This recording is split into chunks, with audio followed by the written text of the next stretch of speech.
മനസ്സിലായോ? ഇനി നിങ്ങൾ പറയണം നിങ്ങൾ ആണാന്നോ പെണ്ണാന്നോ എന്ന്. മൂക്കിന് താഴെ പുരിയം കിളിച്ചാലും മീശ, മൂക്കിന് താഴെ പുരിയം കിളിച്ചാലും നീ ആണാകണമെന്നില്ല. പിശാചിൻ്റെ നോട്ടത്തിൽ, ഫറവോൻ്റെ നോട്ടത്തിൽ നീ ആണാണെങ്കിൽ നീ ഫറവോനോട് യുദ്ധം ചെയ്യുന്നവനായിരിക്കണം.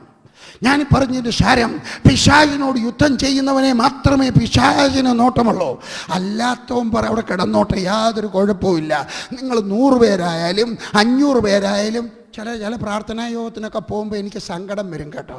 അവിടെ ചെന്ന് പണി മഹാത്ഭുതമേ കാൽവറിയിൽ കാണുന്ന സ്നേഹം. ഈ പെണ്ണുങ്ങളുടെ പാട്ട് കേൾക്കുമ്പം എൻ്റെ ദൈവമേ സത്യം പറഞ്ഞു പോയി എന്ന് പറഞ്ഞാൽ അവൻ കൈകൊട്ടിയോണ്ട് പിശാചിന് യാതൊരു പ്രയാസമില്ല. എന്നാൽ ആരാണോ പിശാചിനോട് യുദ്ധം ചെയ്യുന്നതോ, ആരാണോ അശുദ്ധാത്മ ശക്തിയോട് യുദ്ധം ചെയ്യുന്നതോ അവനാണാണ്. നീ ഒരു പെണ്ണായിട്ട് ജീവിക്കരുത്. നീ കൈ അടിച്ചാലും പിശാചൊന്ന് വിറയ്ക്കണം. ഒരു ഹല്ലേലൂയ പറഞ്ഞാലും പിശാചൊന്ന് വിറയ്ക്കണം. നീ ഒരു സ്തോത്രം പറഞ്ഞാലും പിശാചൊന്ന് വിറയ്ക്കണം. നീ റോഡിൽ കൂടെ നടന്നു പോകുന്ന സമയത്ത് പിശാചുകൾ നിന്നെ കണ്ടുകൊണ്ട് ഓടണം. Price the Lord, price the Lord, price the Lord.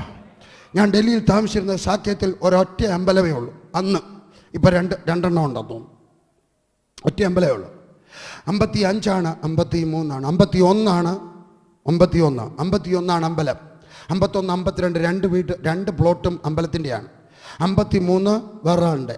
54 ഒരു വീട്. 55 56 മൂന്നാമത്തെ വീട് എൻ്റെ വീടാണ്. ആളുകൾ ഒരിക്കൽ ഒരാൾ വന്നു കഴിഞ്ഞു വെച്ച് പറഞ്ഞു, അമ്പലത്തിൻ്റെ 3ാമത്തെ വീട് എൻ്റെ വീടാണ്. ഒരാൾ എൻ്റെ ഒക്കെ വന്നു വെച്ച് പറഞ്ഞു, വർഗീശ്വരേ അയ്യോ അമ്പലത്തിൻ്റെ അടുക്കലാന്നല്ലോ താമസിക്കുന്നത്, ഭയങ്കര പോരാട്ടമായിരിക്കുമല്ലോ. ആർക്കാ? എനിക്കോ അമ്പലത്തിൽ ഇരിക്കുന്ന ദേവിക്കോ? എനിക്കെന്തിനാടാ പോരാട്ടം? ഞാൻ ഇങ്ങനെ പറയുകയാണ് കേട്ടോ. ഇച്ചിരി അഹങ്കാരമാണ് പറയുന്നത്, എങ്കിലും എനിക്കിഷ്ടമുള്ള അഹങ്കാരമാണത്. ഇങ്ങനെ പറയുകയാണ്. വിചാരിച്ചോ ഈ 57ാമത്തെ വീട്ടിൽ ഒരു 40ാം അടിയന്തരം ഉണ്ടെന്ന്. നിങ്ങൾക്ക് 40ാം അടിയന്തരം എന്ന് പറഞ്ഞാൽ അറിയാമോ? നിങ്ങളൊക്കെ ക്രിസ്ത്യാനികളല്ലേ, നിങ്ങൾക്കാർക്കും അറിയത്തില്ലെന്ന് എനിക്കറിയാം. ക്രിസ്ത്യാനികളുടെ വീട്ടിലൊന്നും ഇല്ലല്ലോ 40ാം അടിയന്തരം. ഈ ചില അക്രൈസ്തവരുടെ വീട്ടിലൊക്കെ 40ാമത്തെ ദിവസം എല്ലാ പിശാചുക്കളെയും വിളിച്ചു വരുത്തും. എൻ്റെ ദൈവമേ, 40ാമത്തെ ദിവസവും ക്രിസ്ത്യാനിയുമായിട്ട് എന്തുവാ ബന്ധം? അതുകൊണ്ടാണ് ക്രിസ്ത്യാനികൾ ആരും നടത്താത്ത. ഹല്ലേലൂയ. എങ്ങാണ്ടൊക്കെ നടത്തുന്നവരും ഉണ്ട് കേട്ടോ. ഇതുവരെ നടത്തിയതിരിക്കട്ടെ, ഇനി നടത്തരുത്.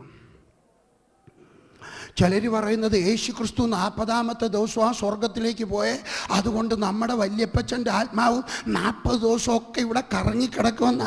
ഞാൻ പറയുന്നു, ഇവിടെങ്ങും കിടന്ന് കറങ്ങത്തില്ല. മാനസാന്തരപ്പെടാത്ത വല്യപ്പച്ചൻ്റെ ആത്മാവ് നരകത്തിൽ കിടന്നാണ് കറങ്ങുന്നത് കേട്ടോ. പേടിക്കണ്ട. ഹല്ലേലൂയ. മരിച്ചാൽ ഉടനെ സ്വർഗത്തിലേക്ക് അല്ലെങ്കിൽ നരകത്തിലേക്ക്, രണ്ടിടത്തേക്ക് പോകും. ലാസറിൻ്റെ കഥ വായിച്ചു നോക്കിയാട്ടെ, വേറെ വാക്യങ്ങളുണ്ട്. ഈ ഭൂമി കിടന്ന് കറങ്ങത്തില്ല. അതുകൊണ്ട് നീ 40ാം അടിയന്തരം നടത്തണ്ട. നടത്തിയാൽ അന്ന് വരുന്നത് വല്യപ്പച്ചനല്ല, വല്യപ്പച്ചൻ്റെ കൂടെ നടന്ന ശാശുക്കളൊക്കെയാണ്. എന്തിനാ ഉള്ള ശാശിനെയൊക്കെ വിളിച്ചു വരുത്തുന്നേ? വേണമെങ്കിൽ എന്തായാലും നാളെ നിങ്ങൾ വരുത്തില്ലെന്ന് എനിക്കറിയാം. അതുകൊണ്ട് ഇന്ന് പറയാനുള്ളതെല്ലാം അങ്ങ് പറഞ്ഞിട്ടേ വിടത്തുള്ളൂ കേട്ടോ. ഇച്ചിരി കട്ട് ചെയ്യാമെന്ന് എനിക്കറിയാം എൻ്റെ പ്രശ്നം. വിചാരിച്ചു ഈ 57ാമത്തെ വീട്ടിൽ, എൻ്റെ വീട് 56ആണ്, 57ാമത്തെ വീട്ടിലൊരു 40ാം അടിയന്തരമാണെന്ന് വിചാരിച്ചു. അപ്പോൾ അവരൊരു പ്രത്യേകിച്ചൊരു ഇൻവിറ്റേഷൻ ഇവിടുത്തെ ദേവിക്ക് കൊടുത്തു. പ്രധാനപ്പെട്ട ദേവിയും ഭർത്താവും കുഞ്ഞുങ്ങളുമായിട്ട് ഞങ്ങളുടെ വീട്ടിൽ നടക്കുന്ന 40ാം അടിയന്തരത്തിന് മുൻകൂട്ടി വന്ന് കാര്യങ്ങളെല്ലാം മംഗളമായി നടത്തി തരണമേ എന്ന അപേക്ഷ. അന്ന് രാവിലെ ഇവിടുത്തെ ദേവി എഴുന്നേറ്റ സാരിയൊക്കെ എടുത്ത്, ലിപ്സ്റ്റിക്കൊക്കെ ഇട്ട്, പൊട്ടുമൊക്കെ തൊട്ട്, കുണുക്കുമൊക്കെ ഇട്ട്, ഭർത്താവ് ജുബ്ബായും ഒക്കെ ഇട്ട്, കുറിയൊക്കെ ഇട്ട്, ഉത്തരിയൊക്കെ കൊടുത്ത്, 2 പേരും കൂടെ ഇറങ്ങി. 2 കൊച്ചു പിള്ളേരുമുണ്ട്. അവരിറങ്ങിയാണ്. ഇറങ്ങിക്കഴിയുന്ന ഉടനെ ചിലർ ഇത് കേൾക്കുമ്പോൾ വിചാരിക്കും ഈ PG വർഗീസിനെയും എന്തുവാ ലിപ്സ്റ്റിക്കൊക്കെ ഇടുന്നതിന് എതിരാണോ? ഞാൻ അങ്ങനെ എതിരൊന്നും അല്ല കേട്ടോ, ഒന്നുമല്ല. ഇല്ലാതിരിക്കുക നല്ലത്. പിന്നെ ഇച്ചിരിയൊക്കെ കുറച്ചൊക്കെ ഇട്ടാലും കുഴപ്പമൊന്നുമില്ല. ഞാനിട്ടല്ലോ ടെലിവിഷനകത്ത് പ്രസംഗിക്കാൻ നേരം ഇച്ചിരിയൊക്കെ ഒട്ടുമിച്ചൊക്കെ വരുന്നത്. ഇച്ചിരിയൊക്കെ ഇട്ട ഞാൻ നിങ്ങളുടെ ഇടണ്ടെന്ന് പറയാൻ ഒക്കത്തില്ല.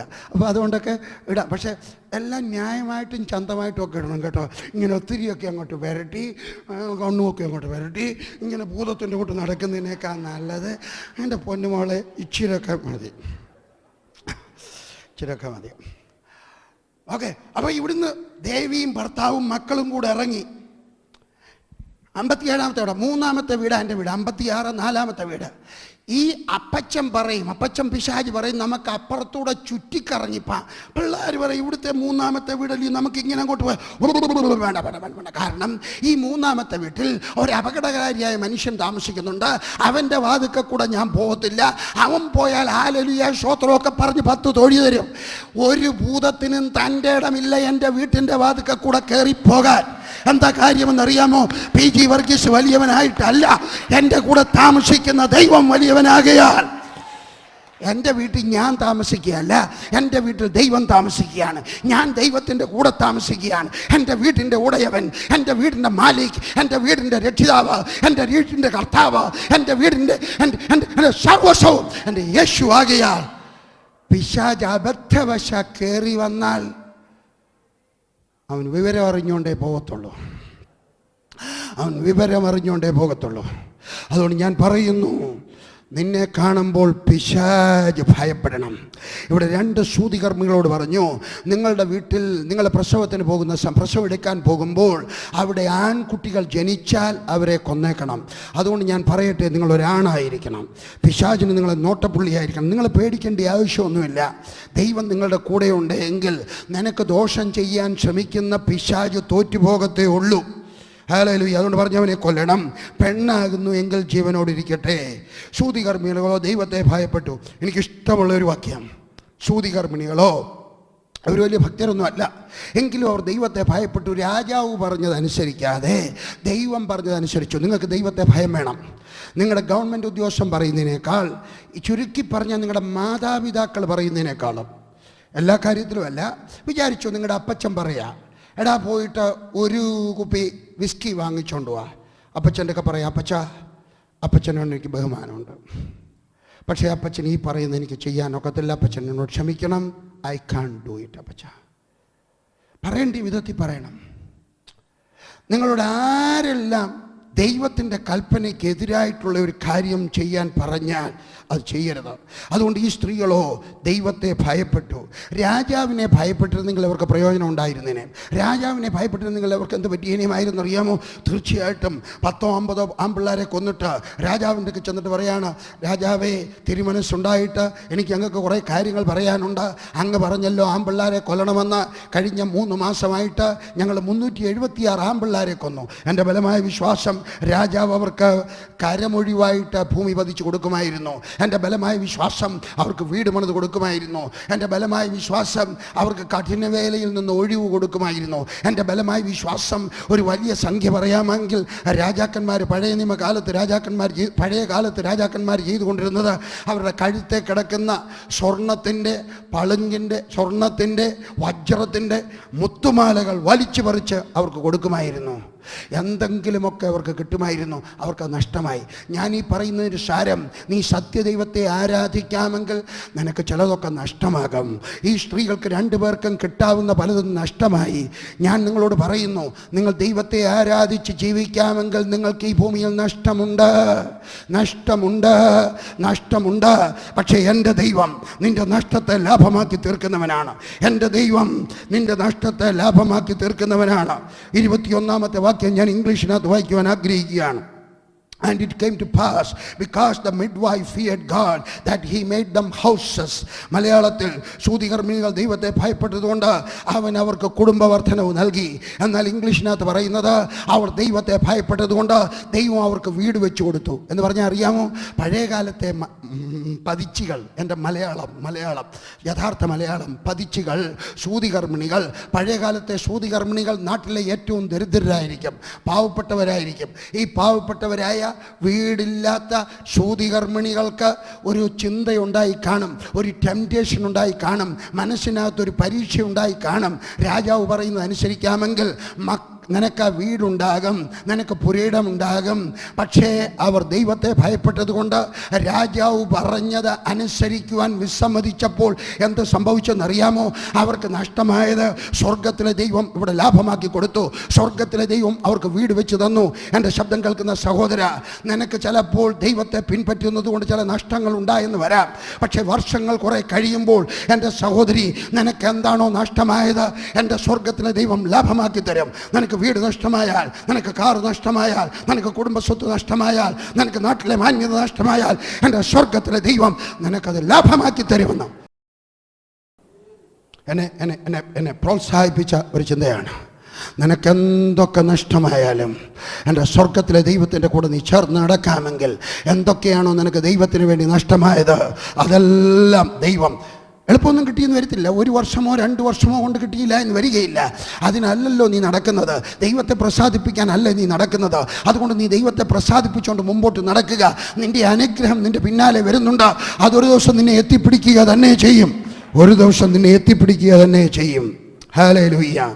രാജാവ് പറഞ്ഞു, സൂതികർമ്മ 17, സൂതികർമ്മികളോ ദൈവത്തെ ഭയപ്പെട്ടു. മിസ്രയീം രാജാവ് തങ്ങളോട് കൽപ്പിച്ചതുപോലെ ചെയ്യാതെ ആൺകുഞ്ഞുങ്ങളെ ജീവനോടെ രക്ഷിച്ചു.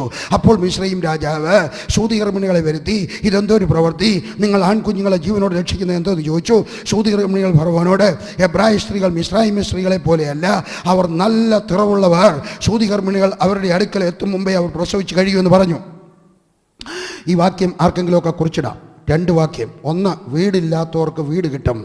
ഞാനൊരിക്കൽ തിരുവല്ലയിലാണെന്ന് തോന്നുന്നു, ഇവിടെ വന്നു കഴിഞ്ഞ് ഞാൻ പ്രസംഗിച്ച് കഴിഞ്ഞപ്പോൾ ഒരു സഹോദരി എൻ്റെ വന്ന് പറഞ്ഞു, വർഗീസ് ബ്രദറെ, വീടില്ലാത്തവർക്ക് വീട് കിട്ടുമെന്നുള്ളതിനൊരു വാക്യം തരാമോ? വാസ്തവത്തിൽ അങ്ങനെ ഒരു വാക്യം നിങ്ങൾക്ക് എളുപ്പം കാണാനൊക്കത്തില്ല. പക്ഷേ 5 വാക്യങ്ങളുണ്ട് വേദപുസ്തകത്തിൽ. വീടില്ലാത്തവർക്ക് വീട് കിട്ടും, വീടില്ലാത്തവർക്ക് വീട് കിട്ടും. അപ്പോൾ വീടില്ലാത്തവർ ആരെങ്കിലും ഒക്കെ ഉണ്ടെങ്കിൽ ഈ ഒരു വാക്യം എടുക്കാം. ദൈവം സൂതികർമ്മിണികൾക്ക് വീട് വെച്ച് കൊടുത്തു. അങ്ങനെയാണെങ്കിൽ സ്വർഗസ്ഥനായ ദൈവം എനിക്കും വീട് വെച്ച് തരും. ഒരു വാക്യം കൂടെ തരട്ടെ, വേണമെന്നവർ എഴുതിക്കോ. 2 ശമൂവേൽ 7:11, 1 രാജാക്കന്മാർ 2:24. ഇങ്ങനെ കുറേ വാക്യങ്ങൾ ഇനിയും ഉണ്ട് കേട്ടോ. 5 വാക്യങ്ങൾ വേദപുസ്തകത്തിലുണ്ട്. വീടില്ലാത്തവർക്ക് ദൈവം വീട് തരും. നിങ്ങൾക്ക് ദൈവത്തിൽ നിന്ന് എന്തെങ്കിലും വേണമെങ്കിൽ അതിനാധാരമായിട്ടൊരു വാക്യം കണ്ടുപിടിക്കണം. എന്നിട്ട് വേണം ദൈവത്തിനൊക്കെ ചോദിക്കാം, കർത്താവേ, നിൻ്റെ വചനത്തിൽ ഇങ്ങനെ പറഞ്ഞിരിക്കുന്നു, എനിക്ക് വേണം. എൻ്റെ കർത്താവേ, എൻ്റെ കുഞ്ഞുങ്ങളെപ്പറ്റി ഇങ്ങനെ പറഞ്ഞിരിക്കുന്നു, എനിക്ക് വേണം. എൻ്റെ പുരയിടത്തിൻ്റെ അതിര് വിസ്താരമാകുമെന്ന് ഇവിടെ പറഞ്ഞിരിക്കുന്നു, എനിക്കത് വേണം. അന്യ രാജാക്കന്മാർ നിൻ്റെ മുമ്പാകെ വന്ന് വണങ്ങുമെന്ന് ഇവിടെ എഴുതിയിരിക്കുന്നു, അതെനിക്ക് സംഭവിക്കണം. അപ്പം എന്തെങ്കിലും വേണമെങ്കിൽ ഈ വേദപുസ്തകത്തിൽ നിന്ന് ആധാരമായിട്ടൊരു വാക്യം കണ്ടുപിടിക്കണം. അതുകൊണ്ട് ഇവിടെ വീട് കിട്ടുന്നതിനെ പറ്റി പറയുകയാണ്. മാത്രമല്ല ഇവിടെ പറയുന്ന വേറൊരു കാര്യം, സുഖപ്രസവം. 19-ാമത്തെ വാക്യം, സൂതികർമ്മിണികൾ ഫറവോനോട്, എബ്രായ സ്ത്രീകൾ മിസ്രയീം സ്ത്രീകളെ പോലെയല്ല, അവർ നല്ല തിറവുള്ളവർ. സൂതികർമ്മിണികൾ അവരുടെ അടുക്കൽ എത്തും മുമ്പേ അവർ പ്രസവിച്ച് കഴിയുമെന്ന് പറഞ്ഞു. For they are lively. അവർ നല്ല തിറവുള്ളവരാണ്, അവർ നല്ല സ്മാർട്ടാണ്. ഞാൻ പറയുകയാണ്, നിങ്ങളെപ്പോഴും സ്മാർട്ടായിരിക്കണം. നിങ്ങൾ വേഗത്തിൽ നടക്കണം. എനിക്ക് 62 വയസ്സ് കഴിയും. ഞാനിപ്പോഴും പടി കയറുമ്പോൾ പതുക്കെ നടന്ന് കയറത്തില്ല, ഓടിയേ കയറത്തുള്ളൂ. സത്യം പറയട്ടെ, ഇപ്പോഴൊക്കെ മനസ്സ് പറയുന്നുണ്ട് പതുക്കെ നടന്നാലും മതിയെന്ന്. കഴിഞ്ഞ 6 മാസമായിട്ടൊക്കെ പറയുന്ന കേട്ടോ മതി. പക്ഷെ എന്നാലും ഞാൻ നടക്കാൻ വിസമ്മതിക്കുന്നു. ഞാൻ ഓടി നടക്കുന്നവനാണ്. നിങ്ങളും അങ്ങനെ ഒരു ആറ്റിറ്റ്യൂഡ് ഉണ്ടാക്കിയെടുക്കണം. എന്ത് ചെയ്താലും വേഗത്തിൽ ചെയ്യുക, വേഗത്തിൽ നടക്കുക, വേഗത്തിൽ എല്ലാം ചെയ്യുന്ന ഒരു പ്രകൃതം ഉണ്ടാക്കിയെടുക്കുക. ഇവിടെ പറയുകയാണ്, അവർ വേഗത്തിൽ പ്രസവിച്ചു. അവർ അതിവേഗത്തിൽ പ്രസവിച്ചു. അപ്പം നിങ്ങളുടെ മകൾ പ്രസവിക്കുവാൻ കിടക്കുമ്പോൾ അവൾക്ക് ഈ വാക്യം കൊടുത്തിട്ട് പറയണം, മോളെ നീ ഇത് വായിച്ചിട്ട് നിങ്ങൾ പ്രസവിക്കാനിരിക്കുകയാണെങ്കിൽ എന്ന് നിങ്ങൾ പറയണം. നിങ്ങളുടെ ഭാര്യമാർ പ്രസവിക്കാനുണ്ടെങ്കിൽ, നിങ്ങളുടെ സഹോദരിമാർ പ്രസവിക്കാനുണ്ടെങ്കിൽ അവർക്ക് ഈ വാക്യം കൊടുത്തിട്ട് പറയണം, ഇസ്രായേൽ ജനത്തിന് ഇതായിരുന്നെങ്കിൽ നാം പുതിയ നിയമത്തിലെ ഇസ്രായേൽ ജനമാണ്, അതുകൊണ്ട് നമുക്കും ഇത് സംഭവിക്കും. ഞാൻ പലപ്പോഴും പല സ്ത്രീകൾക്ക് വേണ്ടിയും പ്രാർത്ഥിക്കുമ്പോൾ ഞാൻ ഇങ്ങനെ പ്രാർത്ഥിക്കാറുണ്ട്, കർത്താവേ, അവൾക്ക് വേദനയില്ലാത്ത ഒരു സുഖപ്രസവം കൊടുക്കണമേ.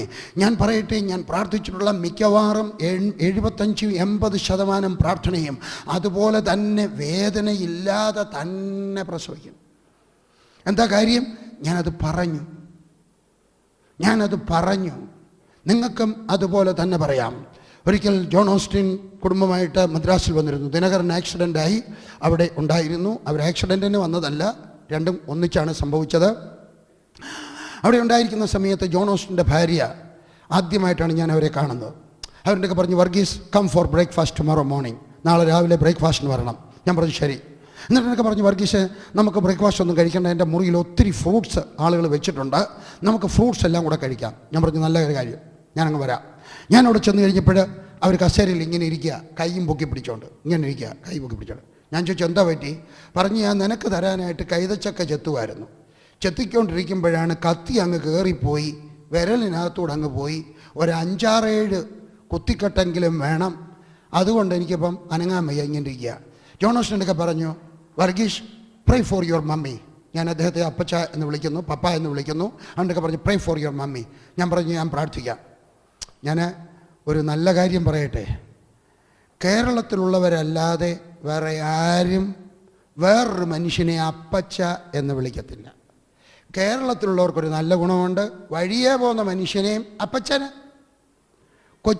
ഞാനും അങ്ങോട്ട് ചില വീട്ടിലൊക്കെ ചെന്ന് കയറുമ്പോഴാണ് ചിലർ പറഞ്ഞു, ആൻ്റെ മോനെ അപ്പച്ചൻ വന്നു. ഞാനോ? കൊച്ചിൻ്റെ അപ്പച്ചനോ? ദയവ് ചെയ്ത് നിങ്ങളാരും ഇന്ന് തൊട്ടെങ്കിലും കാണുന്നവരെ ഒന്നും അപ്പച്ച എന്ന് വിളിക്കല്ലേ.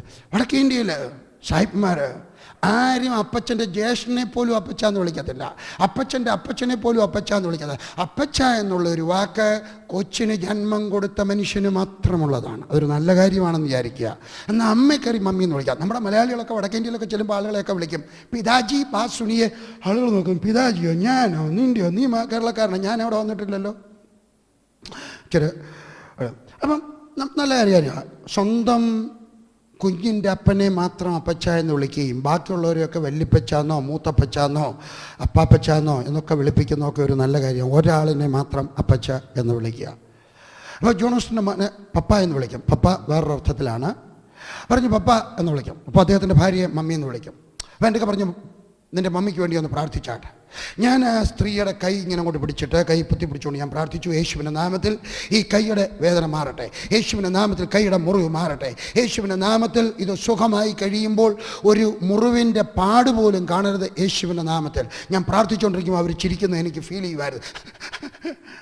ഞാൻ കണ്ണു തുറന്ന് ചോദിച്ചു എന്താ ചിരിച്ചേ? പറഞ്ഞു വർഗീസെ, ഇത്രയും വലിയ മുറിവ് ഉണങ്ങിക്കഴിയുമ്പം പാടില്ല എന്ന് പറയുന്നത് ശരിയാണോ? ഞാൻ പറഞ്ഞു ഞാൻ പ്രാർത്ഥിക്കുമ്പോൾ ഇച്ചിരി കൂട്ടിയേ പ്രാർത്ഥിക്കത്തുള്ളൂ, ഞാൻ പ്രാർത്ഥിക്കുമ്പോൾ ഇച്ചിരി കൂടുതൽ അവകാശം പറഞ്ഞേ പ്രാർത്ഥിക്കത്തുള്ളൂ. ഞാൻ പ്രാർത്ഥിക്കുകയാണ് യേശുവിൻ്റെ നാമത്തിൽ മുറിവ് കരിയുമ്പോൾ പാടില്ല. 1 വർഷം കഴിഞ്ഞു ഞാൻ ആദ്യമായിട്ട് അമേരിക്കയിൽ ചെന്നു. ഞാൻ അദ്ദേഹത്തിൻ്റെ ചർച്ചിലോട്ട് കയറി ചെന്നപ്പോൾ ചർച്ച് വലിയ ചർച്ച, 2000 പേർക്ക് ഇരിക്കാവുന്ന ചർച്ചാണ് അന്നുള്ളത്, ഇപ്പോഴത് വലുതായി. ആരാണ്ട് എന്ന് അദ്ദേഹത്തിൻ്റെ ഭാര്യയുടെ പറഞ്ഞ് PG വർഗീസ് ചർച്ച വന്നിട്ടുണ്ട്. അവരിങ്ങോട്ട് വരികയായിരുന്നു. അടുത്ത ദിവസം കൺവെൻഷനാണ്, അപ്പോൾ എല്ലാം നോക്കാൻ വരികയാണ്. അവരിങ്ങോട്ട് വന്നു കഴിഞ്ഞ ഉടനെ പറഞ്ഞാണ്ട് PG വർഗീസ് അവിടെ നിൽക്കുന്നു. അവർ വന്നു, അവരുടെ ഇടത്തെ കാലിന് പോളിയോ ബാധിച്ചതാണ്. അവരിങ്ങോട്ട് വന്നു. ഇങ്ങോട്ട് വന്നു കഴിഞ്ഞുമ്പോൾ എന്നെ കെട്ടിപ്പിടിക്കാനായിട്ട്, മദാമ്മമാർക്ക് അങ്ങോട്ട് കാര്യമുണ്ട്, സാഹിബ്മാർക്ക് എന്നെ കെട്ടിപ്പിടിക്കാനായിട്ട് ഇങ്ങോട്ട് വന്നു. അപ്പം ഞാനും അങ്ങോട്ട് അടുത്തോട്ട് ചെന്നപ്പോഴത്തേക്ക് അവർ പെട്ടെന്ന് നിന്ന് കഴിഞ്ഞുമ്പോൾ എന്നിട്ട് എനിക്ക് ചോദിച്ചു, വർഗീസ് നിനക്ക് ഓർമ്മയുണ്ടോ അന്ന് എൻ്റെ കൈ മുറിഞ്ഞത് ഈ ഇടത്തുവശത്തെ കൈയല്ലായിരുന്നോ വലത്തുവശത്തെ കൈയല്ലായിരുന്നോ? ഇപ്പം കാണാനില്ല. എന്താ കാര്യം? ഞാൻ പ്രാർത്ഥിച്ചത് അതുപോലായിരുന്നു. നിങ്ങളും പ്രാർത്ഥിക്കുമ്പം ഇച്ചിരി കൂട്ടി പ്രാർത്ഥിക്കണം. പുരയിടത്തിന് വേണ്ടി പ്രാർത്ഥിക്കുമ്പം കുറഞ്ഞു പോകരുത്. കർത്താവേ ഇച്ചിരിയും പുരയിടം അല്ല, ഇച്ചിരി കൂടുതൽ പുരയിടം വേണം. കർത്താവേ എൻ്റെ കുഞ്ഞിന് ഒരു 45 ഒരു മിനിമം മാർക്ക് തരണമേ, അല്ല ഇച്ചിരി കൂടുതൽ ചോദിക്കണം. കർത്താവെ ഒരു കൊച്ചു കാറ് 2nd ക്ലാസ്, ഇന്നലെ എൻ്റെ മോൻ പറഞ്ഞായിരുന്നു, നല്ലതായിരുന്നു. ഒരിടത്തൊരു ചെറുക്കൻ 2nd ക്ലാസ് വരെ പഠിച്ചുള്ളൂ, അവൻ എന്തോ പ്രാർത്ഥിച്ചാലും സെക്കൻഡ് ഹാൻഡാണ് പ്രാർത്ഥിക്കുന്നത്. കർത്താവ് ഒരു 2nd ഹാൻഡ് കാറ് വേണം, ഒരു 2nd ഹാൻഡ് വീട് വേണം, ഒരു 2nd ഹാൻഡ് ഭാര്യയെ വേണം, എല്ലാം സെക്കൻഡ്.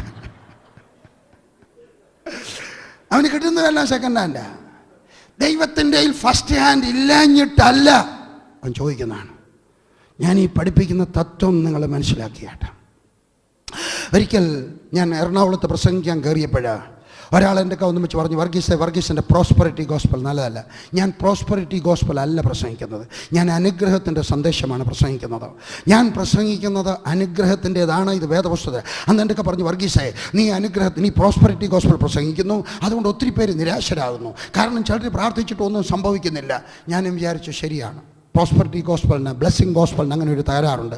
ചിലർ എക്സ്ട്രീമായിട്ട് അങ്ങ് ചിന്തിക്കും. എന്ന് വെച്ചാൽ ഒരു സൈക്കിൾ വാങ്ങിക്കാൻ നിവൃത്തിയില്ലാത്തവനും ഒരു എസ്റ്റീം കാറിന് വേണ്ടി പ്രാർത്ഥിക്കും. അങ്ങനെയല്ല, സൈക്കിൾ വാങ്ങിക്കാൻ നിവൃത്തിയില്ലാത്തവൻ ആദ്യം സൈക്കിളിന് പ്രാർത്ഥിക്കണം, പിന്നെ ഒരു മോപ്പഡിന് പ്രാർത്ഥിക്കണം, പിന്നെ ഒരു മോട്ടോർ സൈക്കിളിന് പ്രാർത്ഥിക്കണം, പിന്നെ ഒരു കൊച്ചു കാറിന് പ്രാർത്ഥിക്കണം, പിന്നെ ഒരു എസ്റ്റീമിന് പ്രാർത്ഥിക്കണം. അപ്പം ചിലർ അബദ്ധവശാൽ ഒരു ഭയങ്കര വീടും ഒരു ഭയങ്കര കാറും. അപ്പം ഞാനും വിചാരിച്ചു ശരിയായി, ഇന്ന് തൊട്ട് ഇനി ഇങ്ങനെ പ്രസംഗിക്കത്തില്ല. ബാക്കിയുള്ളവർ പ്രസംഗിക്കുന്നത് പോലെ ഒരു മിനിമം പ്രസംഗത്തിൽ ഞാൻ അങ്ങ് നടക്കാം, ഒരു മീഡിയം പ്രസംഗം. ദൈവം അനുഗ്രഹിക്കുന്നവനാണ്, പാപികളെ രക്ഷിക്കുന്നു, തീർന്നു, രോഗികളെ സൗഖ്യമാക്കുന്നു, ഒത്തിരിയൊന്നും പ്രതീക്ഷിക്കേണ്ട. ഞാൻ വിചാരിച്ചു ഇനിയും തൊട്ട് പ്രസംഗിക്കുന്നില്ല. ഞാൻ കൊണ്ടുപോയ നോട്ടെടുത്ത് മാറ്റി വെച്ചിട്ട് ഞാൻ എൻ്റെ വേദപുസ്തകത്തിനകത്തൂടെ തപ്പി നടക്കുകയാണ് വേറൊരു പ്രസംഗം പ്രസംഗിക്കാനായിട്ട്. ഞാൻ എറണാകുളത്ത് ടൗൺ ഹാളിൽ കസേരയിലിരിക്കുകയാണ്. ഒരു ചെറുക്കൻ ഓടി വന്ന് എൻ്റെ മടിയിലോട്ട് കയറിയെങ്കിരുന്നു. ഞാൻ വിചാരിച്ചോടാ, എറണാകുളത്ത് എനിക്കങ്ങനെ പരിചയമുള്ളവരാരും അടുത്ത ബന്ധുക്കളാരും ഇല്ല, ഏത് ചെറുക്കനായി വന്നിരിക്കുന്നു. ഞാൻ ഇങ്ങനെ അടുത്ത് നോക്കി. ഞാൻ ചോദിച്ചു, കുഞ്ഞെ നീ ഏതാ? അങ്കിള് പ്രാർത്ഥിച്ചപ്പോൾ ഉണ്ടായതാ ഞാൻ. എൻ്റെ അമ്മച്ചിക്ക് കുഞ്ഞുങ്ങളുണ്ടാവത്തില്ല, അങ്കിള് പ്രാർത്ഥിച്ച് കുഞ്ഞുണ്ടായി. സ്തോത്രം. അപ്പുറത്തുനിന്ന് ഒരു സഹോദരി അവിടെ നിന്നുകൊണ്ട് എൻ്റെ പറയാം, 1 മിനിറ്റ് ഇങ്ങോട്ട് വരണേ. ഞാൻ അങ്ങോട്ട് ചെന്നോ പറയാം, എൻ്റെ ബ്രദറെ എനിക്ക് വീടില്ലായിരുന്നു, ജീവിക്കാൻ നിവൃത്തിയില്ലായിരുന്നു. ബ്രദറിൻ്റെ പുസ്തകം വായിച്ചു, ഞാൻ അതിനകത്തെ തത്വം അനുസരിച്ച് ഒരു വീടിൻ്റെ പ്ലാൻ വരച്ചു വെച്ച് പ്രാർത്ഥിച്ചു. 4 ലക്ഷത്തിൻ്റെ ഒരു വീട് പണി തീർന്നു. ബ്രദർ വീടിന് ഇടാൻ ഒരു പേര് പറഞ്ഞു തരണം. 5 മിനിറ്റിനകത്ത് 3 പേരെൻ്റെ സാക്ഷ്യം പറഞ്ഞപ്പോൾ ഞാൻ പറഞ്ഞു, പിശാചേ, ഞാൻ ഇത് തന്നെ പ്രസംഗിക്കാൻ പോവാണ്. ദൈവം അനുഗ്രഹിക്കുന്നവനാണ്, അവൻ കഷ്ടത മാറ്റുന്നവനാണ്, അവൻ ദുഃഖം മാറ്റുന്നവനാണ്, അവൻ നിൻ്റെ അതിരിനെ വിസ്താരമാക്കുന്നവനാണ്, നിൻ്റെ യാതനയെ മാറ്റി അവൻ നിന്നെ സ്നേഹത്തിൻ്റെ വീഞ്ഞുപുരയിൽ കൊണ്ടുപോയി നിൻ്റെ മേൽ സ്നേഹത്തിൻ്റെ കൊടി പിടിക്കുന്നവനാണ് എൻ്റെ ദൈവം. നിങ്ങൾ വിശ്വസിക്കണം. പലരും വിശ്വസിക്കാഞ്ഞിട്ടും പറയാഞ്ഞിട്ടുമാണ് കിട്ടാത്തത്. അതുകൊണ്ട് നിങ്ങൾ സുഖപ്രസവം നിങ്ങളുടെ മക്കളെ പഠിപ്പിക്കണം. സുഖപ്രസവം ദൈവം തരും, വേദനയില്ലാത്ത പ്രസവം നിനക്ക് തരും. നമ്മുടെ കർത്താവിനത് കഴിയും. നിൻ്റെ ആദ്യത്തെ പ്രസവമാണെങ്കിൽ പോലും നിനക്ക് വേദനയില്ലാതെ ഒരു സുഖപ്രസവം ദൈവത്തിന് തരാൻ കഴിയും. ഹല്ലേലൂയ. സൂതികർമ്മിണികൾ ദൈവത്തെ ഓക്കെ 20ാമത്തെ വാക്യം. അതുകൊണ്ട് ദൈവം സൂതികർമ്മികൾക്ക് നന്മ ചെയ്തു, ജനം വർദ്ധിച്ച് ഏറ്റവും. ശ്രദ്ധിച്ചോ, പിശാചെ എന്തുമാത്രം കഷ്ടപ്പെടുത്തിയിട്ടും ദൈവത്തിൻ്റെ ജനം അനുഗ്രഹം പ്രാപിച്ചു വന്നു. പിശാച് ചിലപ്പം നിനക്ക് കഷ്ടത തരുന്നത് നിൻ്റെ വളർച്ചയ്ക്ക് വളമാണ്. എൻ്റെ ജീവിതത്തിൽ വാസ്തവത്തിൽ ഞാൻ കൂടുതൽ അനുഗ്രഹം പ്രാപിച്ചത് എന്നെപ്പറ്റി ആളുകൾ അപവാദം പറഞ്ഞപ്പോഴാണ്. ചിലപ്പോഴൊക്കെ എനിക്കൊരാഗ്രഹമുണ്ട്, ആളുകൾ കുറച്ചുകൂടെ അപവാദം പറഞ്ഞിരുന്നെങ്കിൽ. വേണ്ട കേട്ടോ, പേടിയോ കേട്ടോ, വല്ല പെണ്ണുങ്ങളുടെയും പേര് ഓർത്ത് എൻ്റെ പേര് വല്ലതും പറഞ്ഞു നാണക്കെടക്കൾത്താവേ, വേണ്ട. എങ്കിലും ചിലപ്പോൾ, കാരണം എപ്പോഴെല്ലാം എന്നെപ്പറ്റി അപവാദം പറഞ്ഞിട്ടുണ്ടോ, അങ്ങനെയൊരു അപവാദം ദൈവത്തിൻ്റെ കൃപ കൊണ്ട് ഇതുവരെ ഉണ്ടായിട്ടില്ല. ഞാൻ വളരെ സൂക്ഷിച്ചാണ് നിൽക്കുന്നത്. എങ്കിലും എനിക്കൊരാഗ്രഹം, എൻ്റെ കഴിഞ്ഞ കാല ജീവിതത്തിൽ എപ്പോഴെല്ലാം ആളുകൾ, ഞാൻ ആദ്യത്തെ പുസ്തകം എഴുതി കഴിഞ്ഞപ്പോൾ ഒരു വലിയ ദൈവദാസൻ പറഞ്ഞു, ഇത് PG വർഗീസ് എഴുതിയതല്ല, അവൻ എഴുതാൻ അറിയത്തില്ല, 10ാം ക്ലാസ്സിൽ പഠിച്ച ബുദ്ധിയില്ലാത്ത പട്ടാളക്കാരനല്ലയോ, അവൻ്റെ ഭാര്യ TTC പഠിച്ചതാ, അവൾ ഇരുന്ന് എഴുതി ഇയാളുടെ പേരിൽ ഇറക്കുക. അദ്ദേഹം അത് പറഞ്ഞു കഴിഞ്ഞപ്പം സുന്ദരമായ 2 പുസ്തകം ഇറങ്ങി. അത്രയും നല്ല പുസ്തകം ഇതുവരെ പിന്നെ എഴുതിയിട്ടില്ല. ഏലിയാവിൻ്റെ പുസ്തകവും യോഹന്നാൻ 20:21. എൻ്റെ വിചാരമാണ്, ഭർത്താവെ വേറെ ആരെങ്കിലും കൂടി ഇങ്ങനെ 2 പേരൊന്ന് പറഞ്ഞിരുന്നെങ്കിൽ ഒരു 5-6 പുസ്തകം കൂടെ നല്ലത് പുറത്തു വന്നേനെയുമായിരുന്നു. ഞാൻ പറയട്ടെ, പിശാച് നിന്നെ തൊഴിക്കുമ്പോൾ നീ മനസ്സിലാക്കിക്കൊള്ളണം, ഇതിനപ്പുറത്ത് ഒരു വർധനവ് വരുന്നുണ്ടോ, സാമ്പത്തികമായ വർധനവ് വരുന്നുണ്ടോ, സമാധാനത്തിനകത്ത് വർധനവ് വരുന്നുണ്ടോ, എൻ്റെ അതിര് വർധനവ് വരുന്നുണ്ടോ, എൻ്റെ ജീവിതത്തിനകത്ത് പിശാചിനെ ആക്രമിക്കും തോറും ഞാൻ ചുരുങ്ങുകയല്ല, വളരും. ദൈവം എന്നെ അനുഗ്രഹിക്കും. 22. പിന്നെ ഫറവോൻ തൻ്റെ സകല ജനത്തോടും ജനിക്കുന്ന ഏത് ആൺകുട്ടിയെയും നദിയിലിട്ട് കളയണമെന്നും ഏത് പെൺകുട്ടിയെയും ജീവനോടെ രക്ഷിക്കണമെന്നും പറഞ്ഞു. പിശാച് പുതിയ plans. The devil will never stop from attacking you. പിശാച് ഒരിക്കലും നിന്നെ ആക്രമിക്കലിൽ നിന്ന് പിന്തിരിയത്തില്ല, എന്നും അവൻ ശ്രമിച്ചുകൊണ്ട് ഇരിക്കും. അതുകൊണ്ട് എന്ത് ചെയ്യണം? പിശാച് ആക്രമിക്കും തോറും നമുക്കൊരു വലിയ വിശ്വാസം വരണം. ഇതിനപ്പുറത്തൊരു അനുഗ്രഹമുണ്ട്, ഇതിനപ്പുറത്തൊരു അനുഗ്രഹമുണ്ട്, ഇതിനപ്പുറത്തൊരു അനുഗ്രഹമുണ്ട്. അനുഗ്രഹം വരുന്നുണ്ട്. 2-ാം അധ്യായം മോശയുടെ ജീവിതത്തിൽ നമുക്ക് തുടർന്ന് പഠിക്കാം. 2-ാം അധ്യായം പുറപ്പാട് പുസ്തകം 2-ാം അധ്യായം 1-ാമത്തെ വാക്യം. There went a man of the house of Levi and took to wife a daughter of Levi. മലയാളത്തിൽ, ലേവി കുടുംബത്തിൽ ഒരു പുരുഷൻ പോയി ഒരു ലേവി കന്യകയെ പരിഗ്രഹിച്ചു. വിവാഹം കഴിഞ്ഞവരോടല്ല, വിവാഹം കഴിക്കാൻ ആഗ്രഹിക്കുന്നവരോട് പറയുവാൻ ആഗ്രഹിക്കുകയാണ്. വചനപ്രകാരം നിങ്ങളുടെ വിശ്വാസമുള്ള ഒരു പെൺകുട്ടിയെ വിവാഹം കഴിക്കണം. ലേവി കുടുംബത്തിലുള്ള ഒരു യുവാവ്, ഒരു പുരുഷൻ ഒരു ലേവി കന്യകയെ വിവാഹം കഴിച്ചു. നിങ്ങളുടെ വിശ്വാസത്തിലുള്ളതായിരിക്കണം നിങ്ങൾ കഴിക്കുന്ന പെൺകുട്ടി ആൺകുട്ടിയായാലും. ചിലരൊക്കെ ചോദിക്കും, വർഗീസ് ബ്രദറെ, ഇപ്രാവശ്യം ഒരു സ്റ്റുഡൻസ് ക്യാമ്പ് നടക്കുകയാണ്. ഇതേ സമയത്ത് തന്നെ അവിടെ 5 or 6 ആളുകൾ എൻ്റെ ചോദിച്ചു, ഒരു അന്യജാതിക്കാരിയെ കെട്ടിയാൽ എന്താ കുഴപ്പം, ഒരു അന്യജാതിക്കാരൻ ചെറുക്കനെ കെട്ടിയാൽ എന്താ കുഴപ്പം? വേദോസ്തം എന്താ പറയുന്നത്? ഇണയില്ല പിണ കൂടരുത്. പക്ഷെ ഇവിടെ പറയുകയാണ് ഒരു ലേവി ഗോത്രം, ഇച്ചിലൂടെ അല്പം കൂടെ വിശദമായിട്ട് പറയുകയാണ്.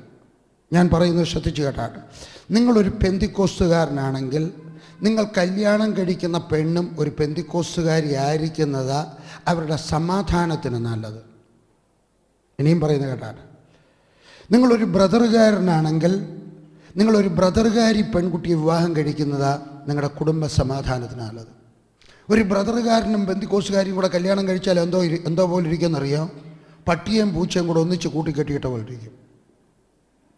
കാരണം ഒരാൾ അന്യഭാഷ പറയും, ഹല്ലേലൂയ താബാരാശാദ്, മറ്റൊരാൾ പറയാം ശാശ നിർത്ത, യേശുവിൻ്റെ നാമത്തിൽ പോ ശാശ ഇറങ്ങി. മനസ്സിലായോ? എനിക്ക് സഭയെ കുറ്റം പറയുക. ഇനിയും തിരിച്ചു പറയാം.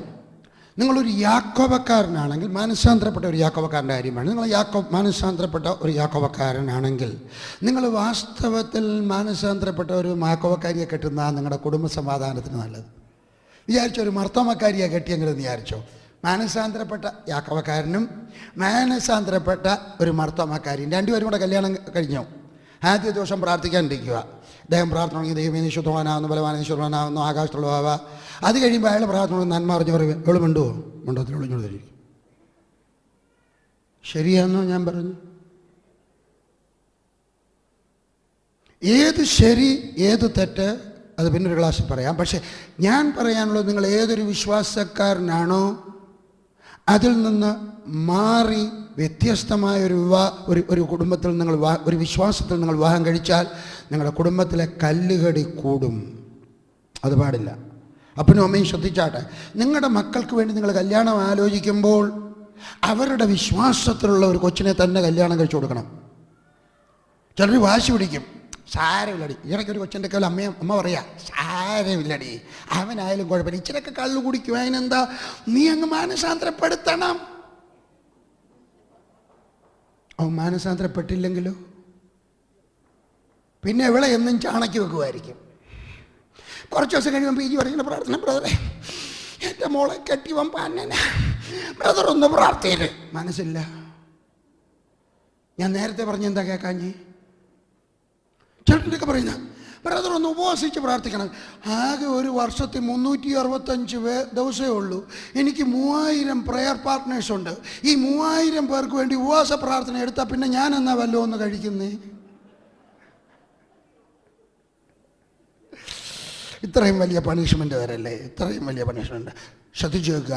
നിങ്ങളുടെ മക്കൾ സമാധാനത്തോടെ താമസിക്കണമെന്ന് നിങ്ങൾ ആഗ്രഹിക്കുന്നെങ്കിൽ അവരുടെ വിശ്വാസത്തിലുള്ള ഒരു പെൺകൊച്ചിനെ, അവരുടെ വിശ്വാസത്തിലുള്ള ഒരു ആൺകൊച്ചിനെ കെട്ടിച്ചു കൊടുക്കുന്നത് നിങ്ങൾക്ക് നല്ലത്, അവർക്ക് നല്ലതാണ്. ഒരു ലേവ്യ ഗോത്രത്തിലുള്ള ഒരു ചെറുപ്പക്കാരൻ ലേവി ഗോത്രത്തിലുള്ള ഒരു പെൺകുട്ടിയെ വിവാഹം കഴിച്ചു. 2-ാമത്തെ വാക്യം, അവൾ ഗർഭം ധരിച്ച് ഒരു മകനെ പ്രസവിച്ചു. അവൻ സൗന്ദര്യമുള്ളവനെന്ന് കണ്ടിട്ട് അവനെ 3 മാസം ഒളിപ്പിച്ചു വെച്ചു. ദൈവം അബ്രഹാമിനെ ശപിച്ചതാണ്. ഒരു തെറ്റ് ചെയ്തു. ആ തെറ്റ് കൊണ്ട് പറഞ്ഞു, നിൻ്റെ വംശം 400 വർഷം പോയിട്ട് അടിമകളായിട്ട് കഴിയട്ടെ. 400 വർഷത്തിന് പകരം 430 വർഷം കഴിഞ്ഞു. 30 വർഷം എക്സ്ട്രാ കഴിഞ്ഞു. എന്താ കാര്യം? വചനം അറിയാവുന്നവരാരും ഒരാൺകൊച്ചിനെ പ്രിപ്പയർ ചെയ്തില്ല.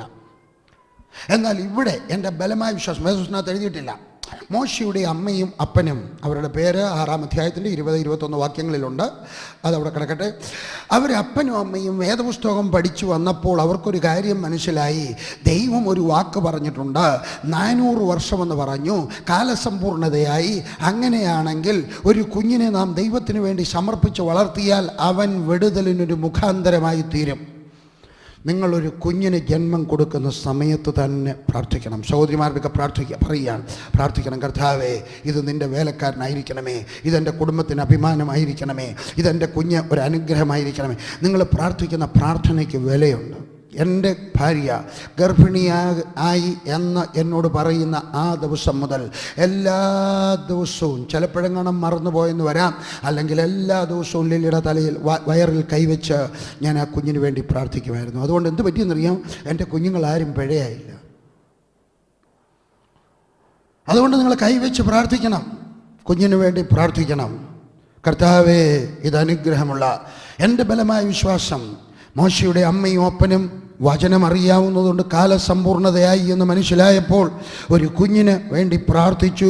ആൺകുഞ്ഞായപ്പോൾ, അന്നത്തെ കാലത്ത് എല്ലാവരും പെൺകുഞ്ഞാവാൻ പ്രാർത്ഥിച്ചാണ്. കർത്താവെ, ആൺകൊച്ചാവല്ലേ, ആറ്റിലെറിയേണ്ടി വരും. ഞാനൊരു കാര്യം ചോദിക്കട്ടെ, നിങ്ങൾക്ക് ആൺകുഞ്ഞിനോടും പെൺകുഞ്ഞിനോടും ഒരേപോലെ സ്നേഹമാണോ? ആയിരിക്കണം. ചിലരങ്ങനെയല്ല. ചില അപ്പച്ചന്മാർ, ചില സഹോദരിമാർ എനിക്ക് വേദനയോടെ എഴുതും, വർഗീസ് ബ്രദറെ, എൻ്റെ ആദ്യത്തേത് 2 പെൺപിള്ളേരാ, 3ാമത്തേതും പെണ്ണാണെങ്കിൽ എന്നെ വീട്ടിൽ നിന്ന് ഇറക്കി വിടുമെന്ന ഭർത്താവും അമ്മായിമ്മയും ഒക്കെ പറയുന്നത്. അതുകൊണ്ട് ദയവ് ചെയ്തൊന്ന് പ്രാർത്ഥിച്ച് അടുത്തത് ആൺകൊച്ചാക്കി തരണേ.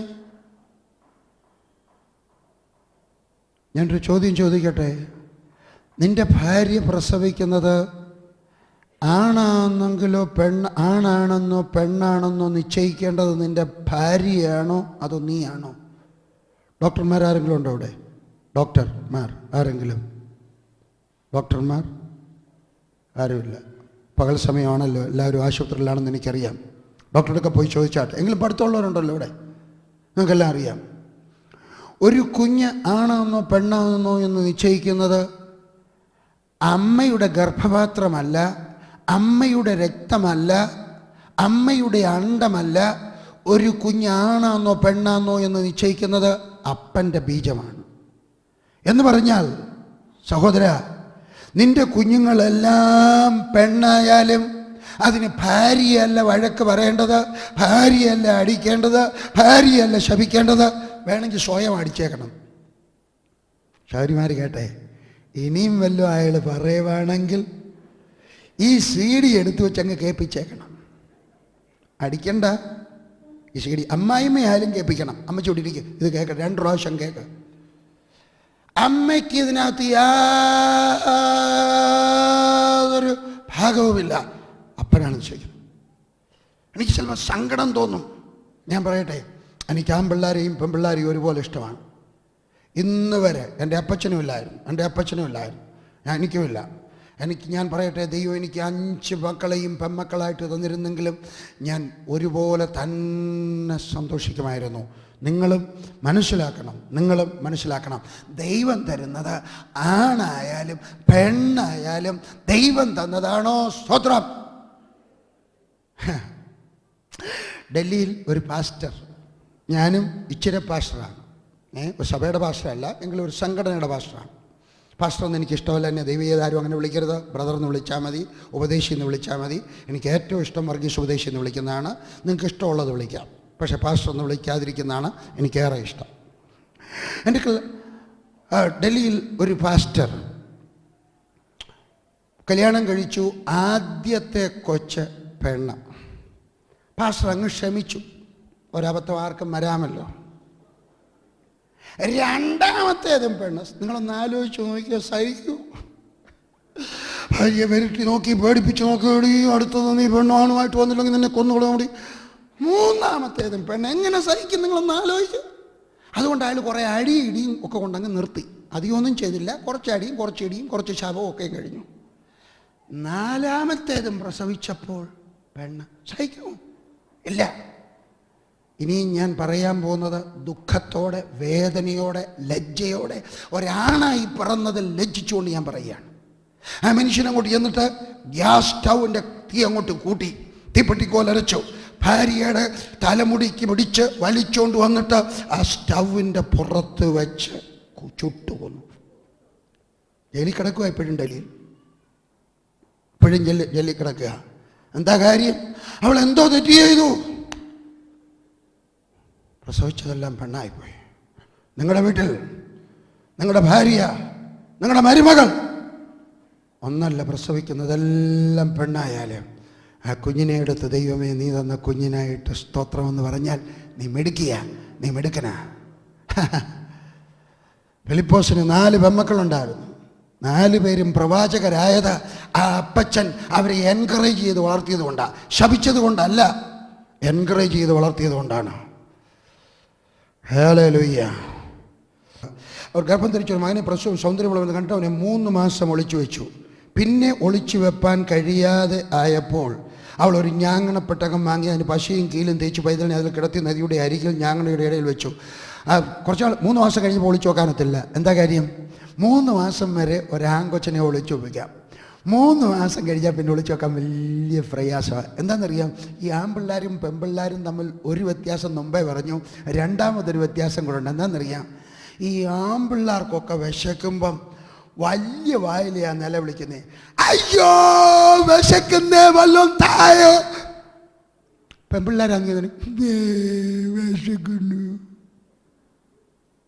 3 മാസം കഴിഞ്ഞാൽ യഥാർത്ഥ ആണിനെ ഒളിച്ചു വെക്കാൻ പ്രയാസമാണ്.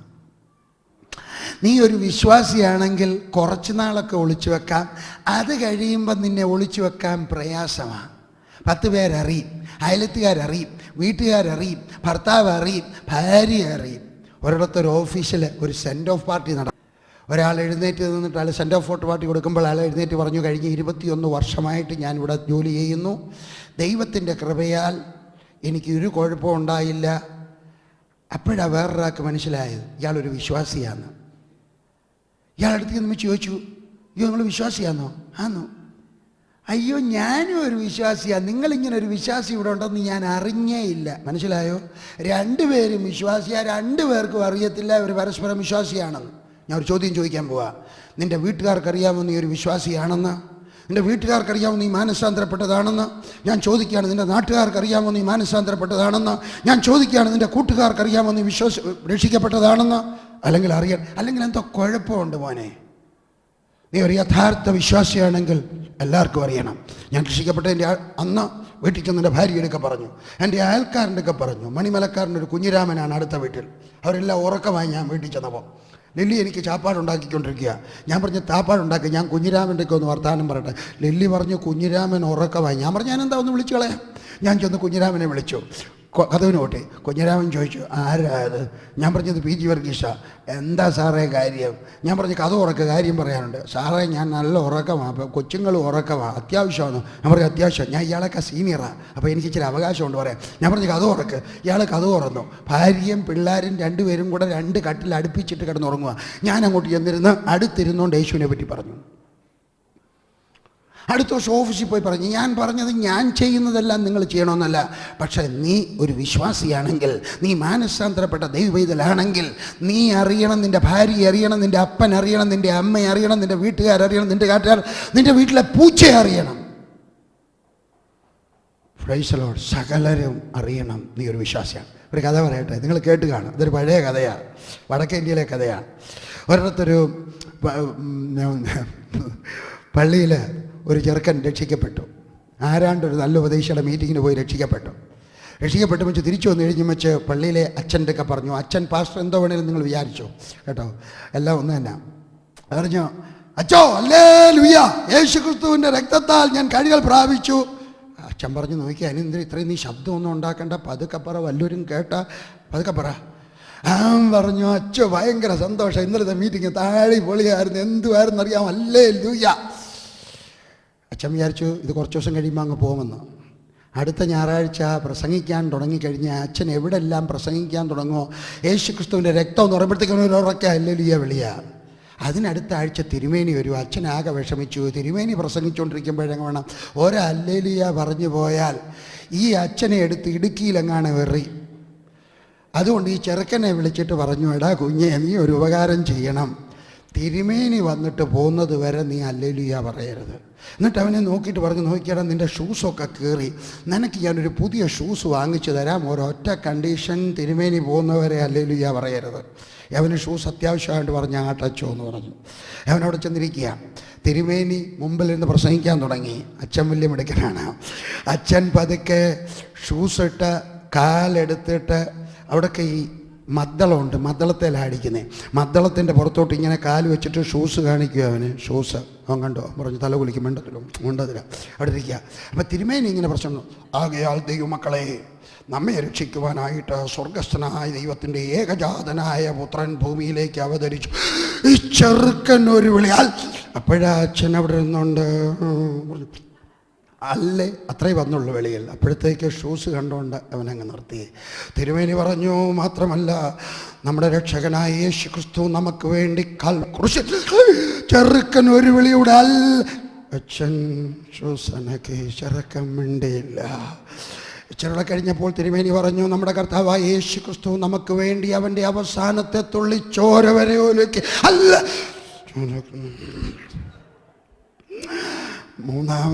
നാലാമത് പറഞ്ഞു, മാത്രമല്ല നമ്മുടെ കർത്താവായ യേശു ക്രിസ്തു നമ്മൾക്ക് പാപങ്ങൾക്ക് വേണ്ടി മരിച്ചിട്ട് സ്വർഗത്തിലേക്ക് കരേറിപ്പോയി, അവൻ ഇനിയും വരും. ചെറുക്കം പറഞ്ഞു, ഷൂസ് കിട്ടിയാലും ഇല്ലേലും ഹല്ലേലൂയ. Praise the Lord. എല്ലാവരും കൂടെ ഒരു ഹല്ലേലൂയ പറഞ്ഞേ, ഹല്ലേലൂയ.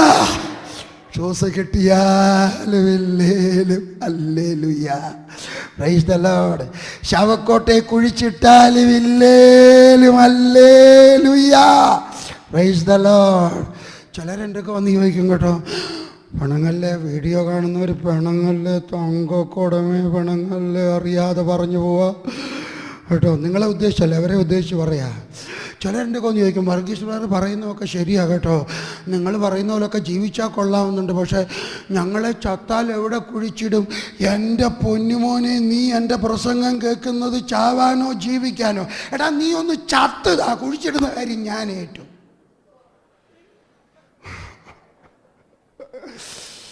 ചിലരൊക്കെ എൻ്റെ ചോദിക്കും, വർഗീസ് ബ്രദർ പറയുന്നതൊക്കെ നേരാ കേട്ടോ, പക്ഷേ ഞങ്ങളുടെ പെമ്പിള്ളാരെ ആര് കെട്ടും? പിന്നെ ഞങ്ങളുടെ കൂടെ നിൽക്കുന്ന പെമ്പിള്ളാരെയൊക്കെ കെട്ടാതെ ഇങ്ങനെ വീട്ടിൽ പേരെ നിറഞ്ഞു നിൽക്കുമല്ലയോ? ഒരെണ്ണം ഇല്ലടാ കല്യാണം കഴിക്കാത്ത, ഒരെണ്ണം. പ്രായമാവുന്നതിന് മുമ്പേ ആളുകൾ ലൈനിൽ നിൽക്കുക, ക്യൂ നിൽക്കുക, തരാമോ എന്ന് ചോദിച്ചോട്ടെ. ഞാൻ പറയുന്നു, എൻ്റെ ദൈവത്തിൻ്റെ പുറകെ ഇറങ്ങിയിട്ട് നഷ്ടം സഹിക്കേണ്ടി വന്നാലും ധൈര്യപൂർവ്വം നിൽക്കുന്നവനെ സ്വർഗത്തിലെ ദൈവം മാനിക്കുന്നവനാണ്. തൻ്റെ ഇടം ഉണ്ടെങ്കിൽ ദൈവം മാനിക്കും. Hallelujah, hallelujah. അവനെ ഒളിച്ചു വെക്കാൻ കഴിയാതെ ആയപ്പോൾ അവനൊരു ഞാണങ്കണപ്പെട്ടകം വാങ്ങി അതിന് പശയും കീലും തേച്ച് പൈതലിനെ അതിൽ കിടത്തി നദിയുടെ അരികിൽ ഞാങ്ങണയുടെ ഇടയിൽ വെച്ചു. അവൻ എന്ത് ഭാവിക്കുമെന്ന് അറിയാനോ അവൻ്റെ പെങ്ങൾ ദൂരത്ത് നിന്നു. നിൻ്റെ വീട്ടുകാർ ഇത്രേ ചെയ്യത്തുള്ളൂ, നിൻ്റെ പെങ്ങൾ ഇത്രേ ചെയ്യത്തുള്ളൂ, എന്ത് സംഭവിക്കും? ഞാൻ പറയട്ടെ, ദൈവം നിന്നോട് കൂടെയുണ്ടെങ്കിൽ നിനക്ക് നല്ലത് മാത്രമേ സംഭവിക്കത്തുള്ളൂ. ദൈവം നിന്നോട് കൂടെയുണ്ടെങ്കിൽ നിനക്ക് നല്ലത് മാത്രമേ സംഭവിക്കത്തുള്ളൂ. നല്ലത് മാത്രമേ സംഭവിക്കത്തുള്ളൂ. ഒരു കഥ പറയണമെന്നുണ്ട്, വേണ്ട, പറഞ്ഞാൽ ചിലരൊക്കെ ഇവിടെ ഇരിക്കുന്ന ചിലർക്കൊക്കെ വേദനിക്കും, ചിലപ്പോൾ ഈ CD കാണുന്നവർക്കും ചിലർക്കൊക്കെ വേദനിക്കും. വേണ്ട. അതുകൊണ്ട് ദൈവം നിന്നെ കാത്തുകൊള്ളും. നിൻ്റെ പെങ്ങൾ നിന്നെ ഉപേക്ഷിച്ചെന്ന് വരാം, നിൻ്റെ അമ്മ നിന്നെ ഉപേക്ഷിച്ചെന്ന് വരാം, നിൻ്റെ അപ്പൻ നിന്നെ ഉപേക്ഷിച്ചെന്ന് വരാം, പക്ഷേ എൻ്റെ ദൈവം നിന്നെ ഉപേക്ഷിക്കത്തില്ല. അപ്പോൾ ഫറവോൻ്റെ പുത്രിയിൽ നദിയിൽ കുളിപ്പാൻ വന്നു. അവിടെ ദാസിമാർ നദീതീരത്തുകൂടി നടന്നു. അവൾ ഞാങ്ങളുടെ ഇടയിൽ പെട്ടകം കണ്ടപ്പോൾ അതിനെ എടുത്തു കൊണ്ടുവരുവാൻ ദാസിയെ അയച്ചു. നമ്മളൊരു നല്ല പ്ലാനിങ് ഉള്ളവരായിരിക്കണം. ഞാൻ ലീഡർമാർക്ക് ക്ലാസ് എടുക്കുമ്പോൾ ഇത് പറയാറുണ്ട്, നമുക്കൊരു നല്ല പ്ലാനിങ് വേണം. വാസ്തവത്തിൽ മോശയുടെ അമ്മയും അപ്പനും അസാധാരണ ലീഡേഴ്സായിരുന്നു. അവർ വേദപുസ്തകം അറിയാവുന്നവരായിരുന്നു. 400 വർഷത്തെ കഷ്ടതയാണ്. അതിനുശേഷം ദൈവം വിടുവിച്ചേ ഒക്കത്തുള്ളൂ. പക്ഷേ 30 വർഷം കഴിഞ്ഞിട്ടും വിടുവിക്കാഞ്ഞത് ആരും മക്കളെ ഒരുക്കിയെടുക്കാഞ്ഞിട്ടാണ്. അതുകൊണ്ട് അവർ തീരുമാനിച്ചു അവരുടെ കുഞ്ഞിനെ അവർ വളർത്തിയെടുക്കും. മാത്രമല്ല, അവർ നല്ല പദ്ധതികൾ ഉണ്ടാക്കാൻ തുടങ്ങി. അവരൊരു ഞാങ്ങണപ്പെട്ടി വാങ്ങിച്ചു. അവരതിനെപ്പറ്റി പഠിച്ചു. ഒരു ഞാങ്ങണപ്പെട്ടിയിൽ പശയും കീലും തേച്ചാൽ എത്ര നേരം ഇരിക്കും? ചൂട് കാലമാണ്, എളുപ്പം ചത്തുപോകും. ചൂട് രാജ്യമാണ്, എളുപ്പം കൊച്ചു വെള്ളത്തിൽ കിടന്നാൽ ആവി കൊണ്ട് ഹ്യൂമിഡിറ്റി കൊണ്ട് കൊച്ചി ചത്തുപോകും. അതുകൊണ്ട് അവരതൊക്കെ പ്ലാൻ ചെയ്തു. മാത്രമല്ല, ഈ ഞാങ്ങണപ്പെട്ടി എവിടെ കൊണ്ട് വെക്കണമെന്നുള്ളത് ആലോചിച്ചു. ഏത് ദിവസം വേണമെന്ന് ആലോചിച്ചു. അന്നത്തെ കാലത്ത് മിസ്രൈമ്യർ ഈ നദിയിൽ എല്ലാ ദിവസവും കുളിക്കാൻ വരത്തില്ല. വർഷത്തിലൊരിക്കൽ വർഷത്തിലൊരിക്കലേ വരത്തുള്ളൂ. ബാക്കി ദിവസം അവർക്കത് അറക്കപ്പെട്ട അറയ്ക്കപ്പെട്ട വെള്ളമാണ്. ആ ബാക്കി ദിവസങ്ങളിൽ വരത്തില്ല. അതുകൊണ്ട് അവർ കുളിക്കാൻ വരുന്ന വർഷത്തിൽ ഒരു ദിവസമുണ്ട്. ആ ദിവസം കണ്ടുപിടിച്ചു വന്നു. മനസ്സിലായോ? നിങ്ങൾ പ്ലാൻ ചെയ്യണം. നിങ്ങളുടെ മക്കൾക്ക് വേണ്ടി പ്ലാൻ ചെയ്യണം. നിങ്ങളുടെ വീടിന് വേണ്ടി പ്ലാൻ ചെയ്യണം. നിങ്ങളുടെ കുടുംബത്തിന് വേണ്ടി പ്ലാൻ ചെയ്യണം. നിങ്ങളുടെ ബിസിനസ്സിന് വേണ്ടി പ്ലാൻ ചെയ്യണം. നിങ്ങളുടെ വരുമാനം നോക്കിയിട്ട് നിങ്ങളുടെ ചെലവ് പ്ലാൻ ചെയ്യണം. ഒത്തിരി വീട്ടിൽ വരുമാനം നോക്കാതാണ് ചെലവ്. അവസാനം വന്നു കഴിയുമ്പോൾ 3 ലക്ഷം രൂപ കടം, 4 ലക്ഷം രൂപ കടം, 5 ലക്ഷം രൂപ കടം, 6 ലക്ഷം രൂപ കടം. ആ കടത്തിൻ്റെ പുറത്ത് പിന്നെയും പകിട്ട് കാണിക്കാൻ ഒരു കല്യാണം നടക്കുമ്പോൾ പിന്നെയും 5 ലക്ഷം രൂപ കടം. ഞാൻ കൂടെ ഉപവാസ പ്രാർത്ഥന എടുക്കാറുണ്ട്. ഉപവാസ പ്രാർത്ഥന എടുക്കുമ്പം എനിക്കൊരു 5000 എഴുത്ത് വരെ ഒരൊറ്റ ദിവസം കിട്ടും, ഒരു മാസം കിട്ടും ഉപവാസ പ്രാർത്ഥനയിൽ പ്രാർത്ഥിക്കാനായിട്ട്. ഈ 5000 എഴുത്തിനകത്ത് അതിശയോക്തി പറയല്ല, 60% എഴുത്തും എന്തുവാണെന്നറിയാമോ? ഞാൻ കടത്തിലാണ്, എൻ്റെ കടഭാരത്തിൽ നിന്ന് വിടുതൽ കിട്ടാൻ പ്രാർത്ഥിക്കണം. ഞാൻ പറയുന്നു, ഇതിനകത്തെ അധികവും കടവും അവർ നന്നായിട്ട് പ്ലാൻ ചെയ്യാത്തത് കൊണ്ടുണ്ടാകുന്നതാണ്. അവരുടെ വരുമാനം എത്ര, ആ വരുമാനത്തിനനുസരിച്ച് ചെലവ് ചെയ്യുവാൻ അവർ പഠിക്കുന്നില്ല. കടം വാങ്ങിച്ച് ചെലവാക്കുന്നു. ചിലർ വേറെ കാര്യങ്ങൾ. പക്ഷേ അധികം പേരും കടത്തിലായി തീരുന്നത് വെൽ പ്ലാൻഡ് ഇല്ലാത്തതാണ്. അതുകൊണ്ട് നിങ്ങൾക്ക് വേണ്ടി പ്ലാൻ ചെയ്യണം, നിങ്ങളുടെ മക്കൾക്ക് വേണ്ടി പ്ലാൻ ചെയ്യണം, നിങ്ങളുടെ കുടുംബത്തിന് വേണ്ടി പ്ലാൻ ചെയ്യണം. നല്ല ഒരു പ്ലാനിങ് ഉള്ള മനുഷ്യനായിരിക്കണം. ഇനിയും പറയുന്നത് കേട്ടാട്ടെ, ഭാര്യയും ഭർത്താവും കൂടെ ഒന്നിച്ച് പ്ലാൻ ചെയ്യണം. ഒത്തിരി സ്ഥലങ്ങളിൽ പല പുരുഷന്മാരും ഭാര്യയോട് ചോദിക്കാതെ എല്ലാം ചെയ്തേ. പുരയിടം വാങ്ങിക്കുന്നത് എങ്ങനെ? വാങ്ങിച്ചു കഴിഞ്ഞിട്ടാണ് ഭാര്യ അറിയുന്നത്. ചിലരിപ്പോൾ പറയാ, ഇയാൾ ഞങ്ങളുടെ കാര്യമാണ് പറയുന്നതെന്ന്. മോടെ കല്യാണമെല്ലാം ഉറക്കാറായപ്പോഴാണ് പിന്നെ ഭാര്യ അറിയുന്നത്. എടേ, അടുത്ത ആഴ്ച നമ്മുടെ മോടെ കല്യാണം. എവിടുന്ന്? അത് ഞാനങ്ങ് ആലോചിച്ചു. നിൻ്റെയൊക്കെ ചോദിക്കേണ്ട ആവശ്യമില്ലല്ലോ. പെണ്ണുങ്ങളുടെ ആരെങ്കിലും ചോദിക്കാറുണ്ടോ? ഇല്ല. ഞാൻ നിങ്ങളോട് പറയുന്നു, ഭാര്യയും ഭർത്താവും കൂടി ഒന്നിച്ച്. ഇനിയും ഞാൻ പറയുന്നത് കേട്ടാട്ടെ. ഞാൻ ഈ പറയുന്ന ഒരു വലിയ തത്വമാണ്. അസാധാരണമായ ഒരു ദൈവകൃപ മുൻകൂട്ടി കാണാൻ സ്ത്രീകൾക്ക് ദൈവം ഒരു കൃപ കൊടുത്തിട്ടുണ്ട്. ഉദാഹരണം, നിങ്ങളുടെ വീട്ടിൽ വരുന്ന ഒരു സ്ത്രീ നിങ്ങളോട് സംസാരിക്കുമ്പോൾ നിങ്ങളുടെ ഭാര്യയ്ക്കറിയാം ഈ സ്ത്രീ നല്ലവളാണോ ചീത്തയാണോ. അസാധാരണ ഒരു കൃപ. എല്ലാവർക്കും വേണമെന്നില്ല, പക്ഷേ മിക്കവാറും എല്ലാവർക്കും. ഞാൻ കഴിഞ്ഞ ആഴ്ച എൻ്റെ ഭാര്യ മലേഷ്യയിൽ ബൈബിൾ കോളേജിൽ പഠിക്കാൻ പോയിരിക്കുകയാണ്. 6 മാസത്തേക്ക് പോയി. കാരണം ഞാൻ 3 മാസത്തേക്ക് യാത്രയിലാണ്. ലില്ലി പറഞ്ഞ ചായ യാത്രയിലാണ്, ഞാൻ ഒറ്റയ്ക്കാണ്, എനിക്ക് ബോറടിക്കുന്നു, ബൈബിൾ കോളേജിൽ പോകാൻ. ഞാൻ അഡ്മിഷൻ വാങ്ങിച്ചു കൊടുത്തു. ലില്ലി ബൈബിൾ കോളേജിൽ പോയിരിക്കുക. ഞാൻ ലില്ലിക്ക് ഒരു ഇമെയിൽ അയച്ചു. അതിനകത്ത് ഞാൻ എഴുതി, ലില്ലി, ഞാൻ ഏതെങ്കിലും ഒരു സ്ത്രീയോട് സംസാരിക്കുമ്പോൾ, ഏതെങ്കിലും ഒരു സ്ത്രീക്ക് എഴുത്തെഴുതുമ്പോൾ ലില്ലിക്ക് എപ്പോഴെങ്കിലും തോന്നുക ഈ സ്ത്രീയുമായിട്ട് ഈ സംസാരം അല്ലെങ്കിൽ ഈ എഴുത്തെഴുതുന്നത് ശരിയല്ലാന്ന് തോന്നിയാൽ ഉടനെ എനിക്ക് വാണിങ്ങി തന്നാൽ പിന്നീട് ഞാൻ സംസാരിക്കുന്നതല്ല. എന്താ കാര്യം എന്നറിയാം? ലില്ലിക്ക് സ്ത്രീകൾക്ക് ദൈവം അസാധാരണ ഒരു കൃപ കൊടുത്തിട്ടുണ്ടെന്നുള്ളതുകൊണ്ടാണ്. ഞാൻ ഈ പറയുന്നതിൻ്റെ സാരം, നിങ്ങളൊരാൾക്ക് രൂപ കടം കൊടുക്കാൻ നേരവും നിങ്ങളുടെ ഭാര്യ പറയുകയാണ് അയാൾക്ക് കൊടുക്കരുതെന്ന് പറഞ്ഞാൽ നിങ്ങൾ മനസ്സിലാക്കിക്കോണം, അവൾക്കത് മണത്തറിയാനുള്ള ഒരു കൃപയുണ്ട്. എപ്പോഴും ഉണ്ടാകണമെന്നില്ല. അതുകൊണ്ട് നിങ്ങളുടെ ഭാര്യയുടെ ഇന്നൊത്തിരി വീട്ടിൽ വഴക്ക് നടക്കുമെന്ന് എനിക്കറിയാം കേട്ടോ. വീട്ടിൽ ചെല്ലുമ്പോൾ അയാൾ പറഞ്ഞാൽ കേട്ടില്ലായിരുന്നോ എന്ന് പറഞ്ഞ് വഴക്കുണ്ടാകരുത്. അങ്ങനെ എനിക്ക് ഒരു അബദ്ധം പറ്റി കേട്ടോ. ഞാനൊരിടത്ത് ബൈബിൾ ക്ലാസ് എടുത്തോ പറഞ്ഞു, സഹോദരന്മാരെ, നിങ്ങളുടെ ഭാര്യമാരെ തുണി കഴിയുമ്പോഴൊക്കെ നിങ്ങൾക്കൂടെ പോയിട്ട് ഇതൊക്കെ ഒന്ന് കഴുകിയിട്ട് കൂടായോ? 2 പേരും കൂടെ കഴുകിയിടുന്ന ഒരു രസമല്ലയോ? എന്നിട്ട് ഞാൻ പറഞ്ഞു, ഞങ്ങളുടെ വീട്ടിൽ അങ്ങനെയാണ് ചെയ്യുന്നത്. ലില്ലി തുണിയൊക്കെ കഴുകി കഴിയുമ്പം ഞാനിവിടെ ചെന്നിട്ട് എനിക്ക് കഴുകാൻ അറിയത്തില്ലെങ്കിലും ഒലയ്ക്കാൻ അറിയാം. ഞാൻ ഒലച്ചാൽ എൻ്റെ ഭാര്യയ്ക്ക് അത് ഇഷ്ടപ്പെടത്തില്ല. എന്നാലും അതെടുത്ത് ഒന്നുകൂടെ ഒന്ന് ഒലയ്ക്കും. എന്നാലും ഞാൻ ആദ്യം ഒലച്ചു കൊടുക്കും, 2ാമത് ലില്ലി ഒലയ്ക്കും, എന്നിട്ട് ഞാൻ പിഴിയും, ഞാൻ കൊണ്ട് ഉണങ്ങാനിടും. ഞാൻ പറഞ്ഞു, ഇങ്ങനെയൊക്കെ ഒന്ന് ചെയ്യണം. അവിടെ നിന്ന് മീറ്റിംഗ് കഴിഞ്ഞും വെച്ച് ഇവിടെ തിരുവല്ലക്കാരനൊരു ബ്രദർ വീട്ടിൽ ചെന്നു. അവിടെ ചെന്നും വെച്ച് എനിക്ക് എളുപ്പം ഒരു ടെലഗ്രാം, അർജൻറ്റ്, കം ഇമീഡിയറ്റ്ലി. ഞാൻ വിചാരിച്ചാരാണ്ട് തല്ലിക്കൊല്ലാനും കണ്ടിയെന്ന്. ഞാൻ ഓടി അവിടെ ചെന്നോ പറഞ്ഞു. വീട്ടിൽ വന്നു കഴിഞ്ഞുടനെ ഭാര്യയെ കൊട്ട തുറന്നിട്ട്, പഴയ കാലത്ത് ഒരുമാതിരി ബാസ്ക്കറ്റ് കിട്ടുമായിരുന്നല്ലോ, പാവാട, ബ്ലൗസ്, സാരി, ഉടുപ്പ്, എന്നിട്ട് പറഞ്ഞ അച്ചായ കഴിയിക്ക്. ഞാനാണോ കഴിയുന്നത്? PG വർഗീസിന് കഴിയാൻ നിങ്ങൾക്ക് എന്താ കഴിയുക എന്ന് പറയണമെന്നുമല്ല പറഞ്ഞതിൻ്റെ അർത്ഥം. 2 പേരും കൂടെ ആലോചിക്കുന്നത് നല്ലതാണ്. മക്കൾക്ക് കല്യാണം ആലോചിക്കുമ്പോൾ, പുരയിടം വാങ്ങിക്കുമ്പോൾ, വീട് വയ്ക്കുമ്പോൾ ഒക്കെ 2 പേരും കൂടെ പ്ലാൻ ചെയ്യുന്നത് നല്ലതാണ്. എൻ്റെ മകൻ്റെ കല്യാണം, 3 മക്കളുടെ കല്യാണം നടന്നു. എൻ്റെ മകൻ്റെ കല്യാണം എറണാകുളത്ത് വെച്ചാണ് നടന്നത്. അവിടുന്ന് ആരും വരാൻ ന്യായമില്ല. ഞാൻ ആരെയും അങ്ങനെ വിളിക്കാറില്ല കേട്ടോ, വളരെ ചുരുക്കം പേരെ വിളിക്കാറുള്ളൂ. അവിടെ വന്നവരുടെയൊക്കെ ചോദിച്ചാൽ അറിയാം. നമുക്കറിയാമല്ലോ, നമ്മുടെ നാട്ടിൽ കല്യാണം 11 മണിക്ക് തുടങ്ങുമെന്ന് പറഞ്ഞാൽ എത്ര മണിക്ക് തുടങ്ങുമെന്ന്. ഞാൻ പറഞ്ഞു ഞങ്ങളുടെ കല്യാണം 11 മണിക്ക് തുടങ്ങും. എത്ര മണിക്ക് തുടങ്ങിയെന്ന് അറിയാമോ? 11:07 ആയപ്പോൾ തുടങ്ങി. 7 മിനിറ്റേ താമസിച്ചുള്ളൂ. 1 മണിക്ക് തീരുമെന്ന് പറഞ്ഞു, 1 മണിക്ക് 13 മിനിറ്റ് മുമ്പേ തീർന്നു. കമ്പ്യൂട്ടർ പ്രോഗ്രാം പോലെ എല്ലാം നടന്നതിൻ്റെ ഒരു കാര്യമുണ്ട്. ഞാനും എൻ്റെ ഭാര്യയും എൻ്റെ മക്കളെല്ലാവരും കൂടി ഇരുന്നെല്ലാം പ്ലാൻ ചെയ്തിട്ടാണ്. എൻ്റെ മകൻ ബ്ലഷൻ്റെ കല്യാണം മദ്രാസ് വെച്ചാണ് നടന്നത്. ഇവിടെ ഇരിക്കുന്ന 2 പേര് വന്നിട്ടുണ്ടായിരുന്നു. അവരുടെയൊക്കെ ചോദിച്ചാൽ അറിയാം, എല്ലാം കമ്പ്യൂട്ടർ പ്രോഗ്രാം പോലാണ് നടന്നത്. എന്താ കാര്യം? ഞാനും ഭാര്യയും മക്കളും കൂടെ ഒന്നിച്ചിരുന്ന എല്ലാ കാര്യങ്ങളും പ്ലാൻ ചെയ്തു. എവിടെയായിരിക്കും താമസം, ആരെയൊക്കെ വിളിക്കണം, എത്ര മണിക്ക് തുടങ്ങണം, ഏത് കാറാണ് വിളിക്കേണ്ടത്, ആരുടെ ചുമതലയാണ് കാറ് വിളിക്കുക. കാരണം അന്യനാട്ടിലാണ്, മദ്രാസ് വെച്ചാൽ കല്യാണം. അപ്പോൾ അന്യനാട്ടിൽ പോകുമ്പോൾ അന്യനാട്ടിൽ എല്ലാം ഞാൻ ഈ പറഞ്ഞതിൻ്റെ സാരം കൂടപ്പിറപ്പെ പ്ലാൻ ചെയ്യുക. നിങ്ങളുടെ കുഞ്ഞുങ്ങളുടെ വിദ്യാഭ്യാസം, വീട് വാങ്ങിക്കുന്നത്, പുരയിടം വാങ്ങിക്കുന്നത് ഒക്കെ പ്ലാൻ ചെയ്യുക. ഒരു കൺവെൻഷൻ നടത്തുന്നത്, വീട്ടിലൊരു മീറ്റിംഗ് നടത്തുന്നത്, കുടുംബ പ്രാർത്ഥന നടത്തുന്നത് പ്ലാൻ ചെയ്യുക. Well plan. അതുകൊണ്ട് ഈ ഫറവോൻ്റെ മകൾ വരുന്ന സമയം ആലോചിച്ചു, സ്ഥലം അന്വേഷിച്ചു, എല്ലാം ആലോചിച്ചിട്ട് അവിടെ കൊണ്ടുവന്ന് വെച്ചു. അവളത് കണ്ടു. അവൾ കൊണ്ടുവന്ന ദാസിയെ അയച്ചു. 6-ാമത്തെ വാക്യം. അവളത് തുറന്നപ്പോൾ പൈതലിനെ കണ്ടു. കുട്ടി ഇതാ കരയുന്നു. അവൾക്കതിനോട് അലിവ് തോന്നി. ഇത് എബ്രായരുടെ പൈതങ്ങളിൽ ഒന്ന് എന്ന് പറഞ്ഞു. ദാസിയെ വിട്ടു. ആ പെട്ടി ഇഞ്ഞെടുത്തോണ്ട് വന്നേ. പെട്ടി എടുത്തോണ്ട് വന്നു. തുറന്നു കഴിഞ്ഞ ഉടനെ അതിനകത്തൊരു കുഞ്ഞ് കരഞ്ഞു. ഇസ്രായേലിയരുടെ പാരമ്പര്യം എന്ന് പറയുന്ന പുസ്തകങ്ങൾ 1-ൽ കൂടുതലുണ്ട്. പ്രധാനപ്പെട്ട ഒരെണ്ണമുണ്ട്. അതിനകത്ത് എഴുതിയിരിക്കുന്നത് ഇങ്ങനല്ല, കുഞ്ഞ് ചിരിച്ചു എന്നാണ്.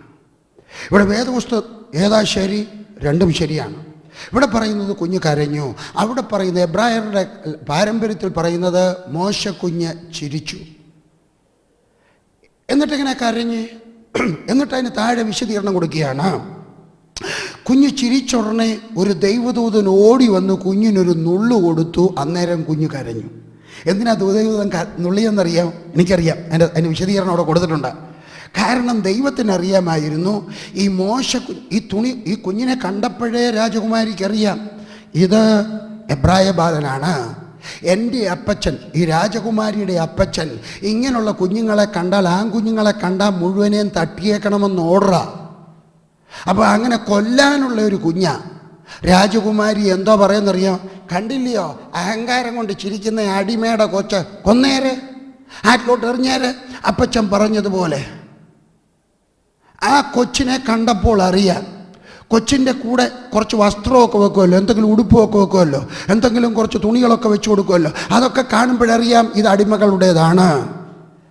എന്നാൽ അവിടെ വേദപുസ്തകം, അവിടെ പാരമ്പര്യം പറയുന്നു, ആ സമയത്ത് ചിരിച്ച കുഞ്ഞിനൊരു നുള്ളു കൊടുത്തു. കാരണം ദൈവത്തിനറിയാം ഈ കുഞ്ഞ് ചിരിച്ചാൽ രാജകുമാരിക്ക് ദേഷ്യം വരും. എന്നെ കണ്ടപ്പോൾ ചിരിക്കുന്ന കണ്ടില്ലയോ, പരിഹാസത്തിൻ്റെ ചിരിച്ചിലാണ്. ആ കുഞ്ഞിനെ എടുത്ത് ആറ്റിലെറിയാൻ ഓർഡർ കൊടുക്കും. അതുകൊണ്ട് കുഞ്ഞിനെ ഒന്ന് നുള്ളിയപ്പോൾ കുഞ്ഞ് കരഞ്ഞു. കരഞ്ഞപ്പം ഒരു സ്ത്രീക്ക് കുഞ്ഞിനോട് കരച്ചിൽ വന്നു. സഹോദരിമാർ പറഞ്ഞാട്ടെ, നിങ്ങൾ റോഡിൽ കൂടെ നാളെ അങ്ങോട്ട് പോകുമ്പോൾ, തിരുവല്ലയിലൂടെ അങ്ങോട്ട് പോകുന്ന സമയത്ത് ഒരു ഭിക്ഷക്കാരി, കാണാൻ കൊള്ളാത്തൊരു ഭിക്ഷക്കാരി, വൃത്തികെട്ട ഒരു ഭിക്ഷക്കാരി, കണ്ണുമൊക്കെ അളിഞ്ഞിരിക്കുക, അതിൻ്റെ ഒരു കൊച്ചു കുഞ്ഞ് കരഞ്ഞാൽ നിങ്ങൾക്ക് എന്തോ തോന്നും? അയ്യോ, ഒരു കുഞ്ഞ് കരയുന്നതാണ്ടോ അല്ലേ? നിങ്ങൾക്കും തോന്നും. അങ്ങനെ ഒരു ദയവ് വരുത്താനായിട്ടാണ് ദൈവത്തിൻ്റെ ദൂതൻ വന്ന് നുള്ളിയത്. ഞാൻ ഈ പറയുന്നതിൻ്റെ സാരം, ചിലപ്പം ദൈവം ഒരു ദൂതനെ അയച്ച് നിന്നെ ഒന്ന് നുള്ളിക്കുന്നത് നിനക്ക് നല്ല നന്മയ്ക്കാണ്. അതുകൊണ്ട് എപ്പോഴെങ്കിലും ദൈവം നിന്നെ ഒന്ന് നോവിച്ചാൽ, കർത്താവേ ഇതെന്തിനാണെന്ന് ചോദിക്കാതെ ഇത് എന്ത് നന്മ വരാനായിട്ടാണ് എന്ന് ചോദിച്ചുകൊണ്ട് ഇതിൻ്റെ പുറകിൽ ഒരു നന്മ വരുന്നുണ്ട് എന്ന് പ്രതീക്ഷിക്കണം. ഇവിടെ ദൈവത്തിൻ്റെ ദൂതൻ കുഞ്ഞിനെ ഒന്ന് നുള്ളി. അപ്പോൾ കുഞ്ഞ് കരഞ്ഞു. ഹല്ലേലൂയ. ദാസി അയച്ചു. കുഞ്ഞ് കരഞ്ഞു. അവൾക്ക് അതിനോട് അലിവ് തോന്നി. ഇത് എബ്രായരുടെ പൈതങ്ങളിൽ ഒന്ന് എന്ന് പറഞ്ഞു. അവൻ്റെ പെങ്ങൾ ഫറവോൻ്റെ പുത്രിയോട് ഈ പൈതലിന് മുല കൊടുക്കേണ്ടതിന് ഒരു എബ്രായ സ്ത്രീയെ ഞാൻ കൊണ്ടുവന്ന് വിളിച്ചുകൊണ്ട് വരണമോ എന്ന് ചോദിച്ചു. ഈ പെങ്ങൾ ഓടി വന്നു. ചരിത്രകാരന്മാർ പറയുന്നു ഈ കൊച്ചിനൊരു 10 വയസ്സ് കാണും, 12 വയസ്സ് കാണും. 12 വയസ്സുള്ള മൂത്ത പെങ്ങൾ, അവൾ ദൂരെ മാറി നിൽക്കുകയായിരുന്നു. അവളുടെ പേര് നമുക്കറിയാം, മറിയം. മറിയം ഇങ്ങനെ ദൂരെ മാറി നിൽക്കുകയാണ്. അയ്യോ എൻ്റെ ആങ്ങളയ്ക്ക് എന്താ, എൻ്റെ കുഞ്ഞനിയന് എന്താ പറ്റും. അപ്പോഴാണ് കണ്ടത് കുഞ്ഞനിയന് ഇതാ ആ രാജകുമാരി എടുക്കുന്നു. അവൾ ഓടിച്ചെന്നിട്ട് രാജകുമാരിയുടെ ഹൃദയത്തിൽ ചില ആശയങ്ങൾ കൊടുത്തു. അവൾ കുഞ്ഞിനെ കണ്ടിട്ട് പറഞ്ഞു, അയ്യോ നല്ല കുഞ്ഞാണ്, അയ്യ നല്ല നെറ്റി കണ്ടില്ലയോ, അയ്യ നല്ല കലയാ, രാജകലയാ, രാജകുടുംബത്തിൽ പറക്കേണ്ടതാ. മനസ്സിലായോ? ആ പെങ്ങൾ അസൂയ ഉണ്ടാകേണ്ടതിന് പകരം വളരെ സന്തോഷത്തോടുകൂടെ ആങ്ങളയുടെ നന്മയ്ക്ക് വേണ്ടി പ്രവർത്തിച്ചു. എൻ്റെ ശബ്ദം കേൾക്കുന്ന സുഹൃത്തെ, അവൾക്ക് വേണമെങ്കിൽ പിണങ്ങാമായിരുന്നു. കാരണം എന്താണ്? 3 മാസം മുമ്പ് ഉണ്ടായി ഈ കൊച്ചനുണ്ടായതിന് ശേഷം അവൾക്ക് കിട്ടേണ്ടുന്ന സ്നേഹം ഈ കൊച്ചനാ പോന്നേ. അപ്പോഴും വേണമെങ്കിൽ പിണങ്ങുണ്ടായിരുന്നു. ഈയോടാ എനിക്ക് കിട്ടേണ്ട സ്നേഹം, എനിക്ക് കിട്ടേണ്ട നല്ല ആഹാരം, എനിക്ക് വേണ്ടുന്ന കരുതൽ, അതെല്ലാം ഈ ആങ്ങളയ്ക്കാണല്ലോ കിട്ടുക. അതുകൊണ്ട് അവനെ മുടിഞ്ഞു പോട്ടെ. ഞാനൊരു ചോദ്യം ചോദിക്കാൻ പോവാണ്. നിന്റെ സഹോദരനോട് നിനക്ക് അസൂയയാണോ? അവന് നന്മ കിട്ടുമ്പോൾ, അവന് അനുഗ്രഹം കിട്ടുമ്പോൾ, അവൻ്റെ നല്ല ജോലി കിട്ടുമ്പോൾ, അവൻ്റെ മകൾക്ക് നല്ലൊരു വിവാഹം നടന്നു കഴിയുമ്പോൾ, അവൻ്റെ സഭയൊന്ന് വലുതായി കഴിഞ്ഞാൽ നിനക്ക് അവനോട് അസൂയയാണോ? അതോ അവൻ്റെ നന്മയിൽ? ഞാൻ സത്യം പറയട്ടെ, ഞാൻ മനുഷ്യനായതിനാൽ എൻ്റെ സഹോദരന്, എൻ്റെ ശാരീരികമായിട്ടുള്ള സഹോദരന് ഉൾപ്പെടെ ചിലപ്പോൾ ഉണ്ടായിരിക്കാം, എനിക്കറിയത്തില്ല, ഞാൻ വിശകലനം. പക്ഷേ വേറൊരാൾക്ക് നന്മ വരുമ്പോൾ എൻ്റെ ഉള്ളിൻ്റെ ഉള്ളിൽ എവിടെയെങ്കിലും അല്പം അസൂയ ഉണ്ടാകാതിരിക്കത്തില്ല. പക്ഷേ ഞാൻ പ്രാർത്ഥിക്കാറുണ്ട്, സ്വർഗത്തിലെ ദൈവമേ, അസൂയയില്ലാത്ത ഒരു ഹൃദയം എനിക്ക് തരണമേ. വേറൊരാളുടെ സഭ വലുതായാൽ, വേറൊരാൾ 100 പേർക്ക് സ്നാനം ഒന്നിച്ചു കൊടുത്താൽ, വേറൊരാളുടെ ബൈബിൾ സ്കൂളിൽ ഒത്തിരി വിദ്യാർത്ഥികൾ വന്നാൽ, വേറൊരാൾക്ക് വലിയൊരു കെട്ടിടം ഉണ്ടായി കഴിഞ്ഞാൽ, വേറൊരാളുടെ മീറ്റിങ്ങിന് വലിയ അത്ഭുതങ്ങൾ നടന്നാൽ, കർത്താവെ അസൂയപ്പെടാത്ത ഒരു ഹൃദയം എനിക്ക് തരണമേ. ഇന്ന് നമുക്കും പ്രാർത്ഥിക്കാം, കർത്താവെ മിറിയാമിൻ്റെ ഹൃദയം എനിക്കും തരണമേ. അസൂയപ്പെടാത്ത, അസൂയ വരും, ഞാൻ പറയുന്നു, നമുക്കെല്ലാവർക്കും അസൂയ വരും. പക്ഷെ നമുക്ക് പ്രാർത്ഥിക്കാം, കർത്താവെ അസൂയപ്പെടാത്ത ഒരു ഹൃദയം എനിക്ക് തരണമേ. എൻ്റെ സഹോദരൻ്റെ നന്മയിൽ, സഹോദരൻ്റെ മക്കളുടെ നന്മയിൽ, എൻ്റെ സഹോദരിയുടെ നന്മയിൽ, എൻ്റെ അയൽക്കാരൻ്റെ നന്മയിൽ, എൻ്റെ അടുത്ത സഭക്കാരുടെ നന്മയിൽ സന്തോഷിക്കുവാനുള്ള കൃപ എനിക്ക് തരണമേ. ഈ സമയത്ത് സഹോദരി ഓടി വന്ന് രാജകുമാരിയുടെ ഹൃദയത്തിൽ ഐഡിയ കൊടുത്തു. എൻ്റെ ഉപദേശം കേൾക്കുക. നിങ്ങളുടെ വീട്ടുകാരുടെ ഹൃദയത്തിൽ ഐഡിയ കൊടുക്കുക, നിങ്ങളുടെ മക്കളുടെ ഹൃദയത്തിൽ ഐഡിയ കൊടുക്കുക. ഒരമ്മച്ചി എൻ്റെ മോളെയും കൊണ്ട് പ്രാർത്ഥിക്കാൻ വന്നു. എൻ്റെ ഒന്നമ്മച്ചി ഇങ്ങനെ പറയാ, ഇതെൻ്റെ മോളാ, വയസ്സ് 29, കല്യാണം നടക്കത്തില്ല, അവൾക്ക് ഗുണം പിടിക്കത്തില്ല, അവൾ പന്നല, അവൾ കൊള്ളത്തില്ല, അവൾക്ക് ഗുണം വരത്തില്ല, അവൾ കോഴിയറി. എനിക്ക് ദേഷ്യം വന്നു. എൻ്റെ എന്തിനാ മോളെയും കൊണ്ടുവന്ന്? ഞാൻ ചോദിക്കും, എന്തിനാ കൊണ്ടുവന്നിരിക്കുന്നത്? പ്രാർത്ഥിക്കാൻ. ഞാൻ പറഞ്ഞു, നിങ്ങൾ എൻ്റെ കൊണ്ടുവന്നിരുന്നത് പ്രാർത്ഥിക്കാൻ. എന്തിനാ പ്രാർത്ഥിക്കേണ്ടേ? അവിടെ കല്യാണം നടക്കാൻ. പക്ഷേ എവള് പറയുന്നത് എന്തോ, അമ്മ പറയുന്നത് എന്തോ, അവിടെ കല്യാണം നടക്കത്തില്ല, അവൾക്ക് ഗുണം വരത്തില്ല. പിന്നെന്തിനാ എൻ്റെ കൊണ്ടുവന്നേ?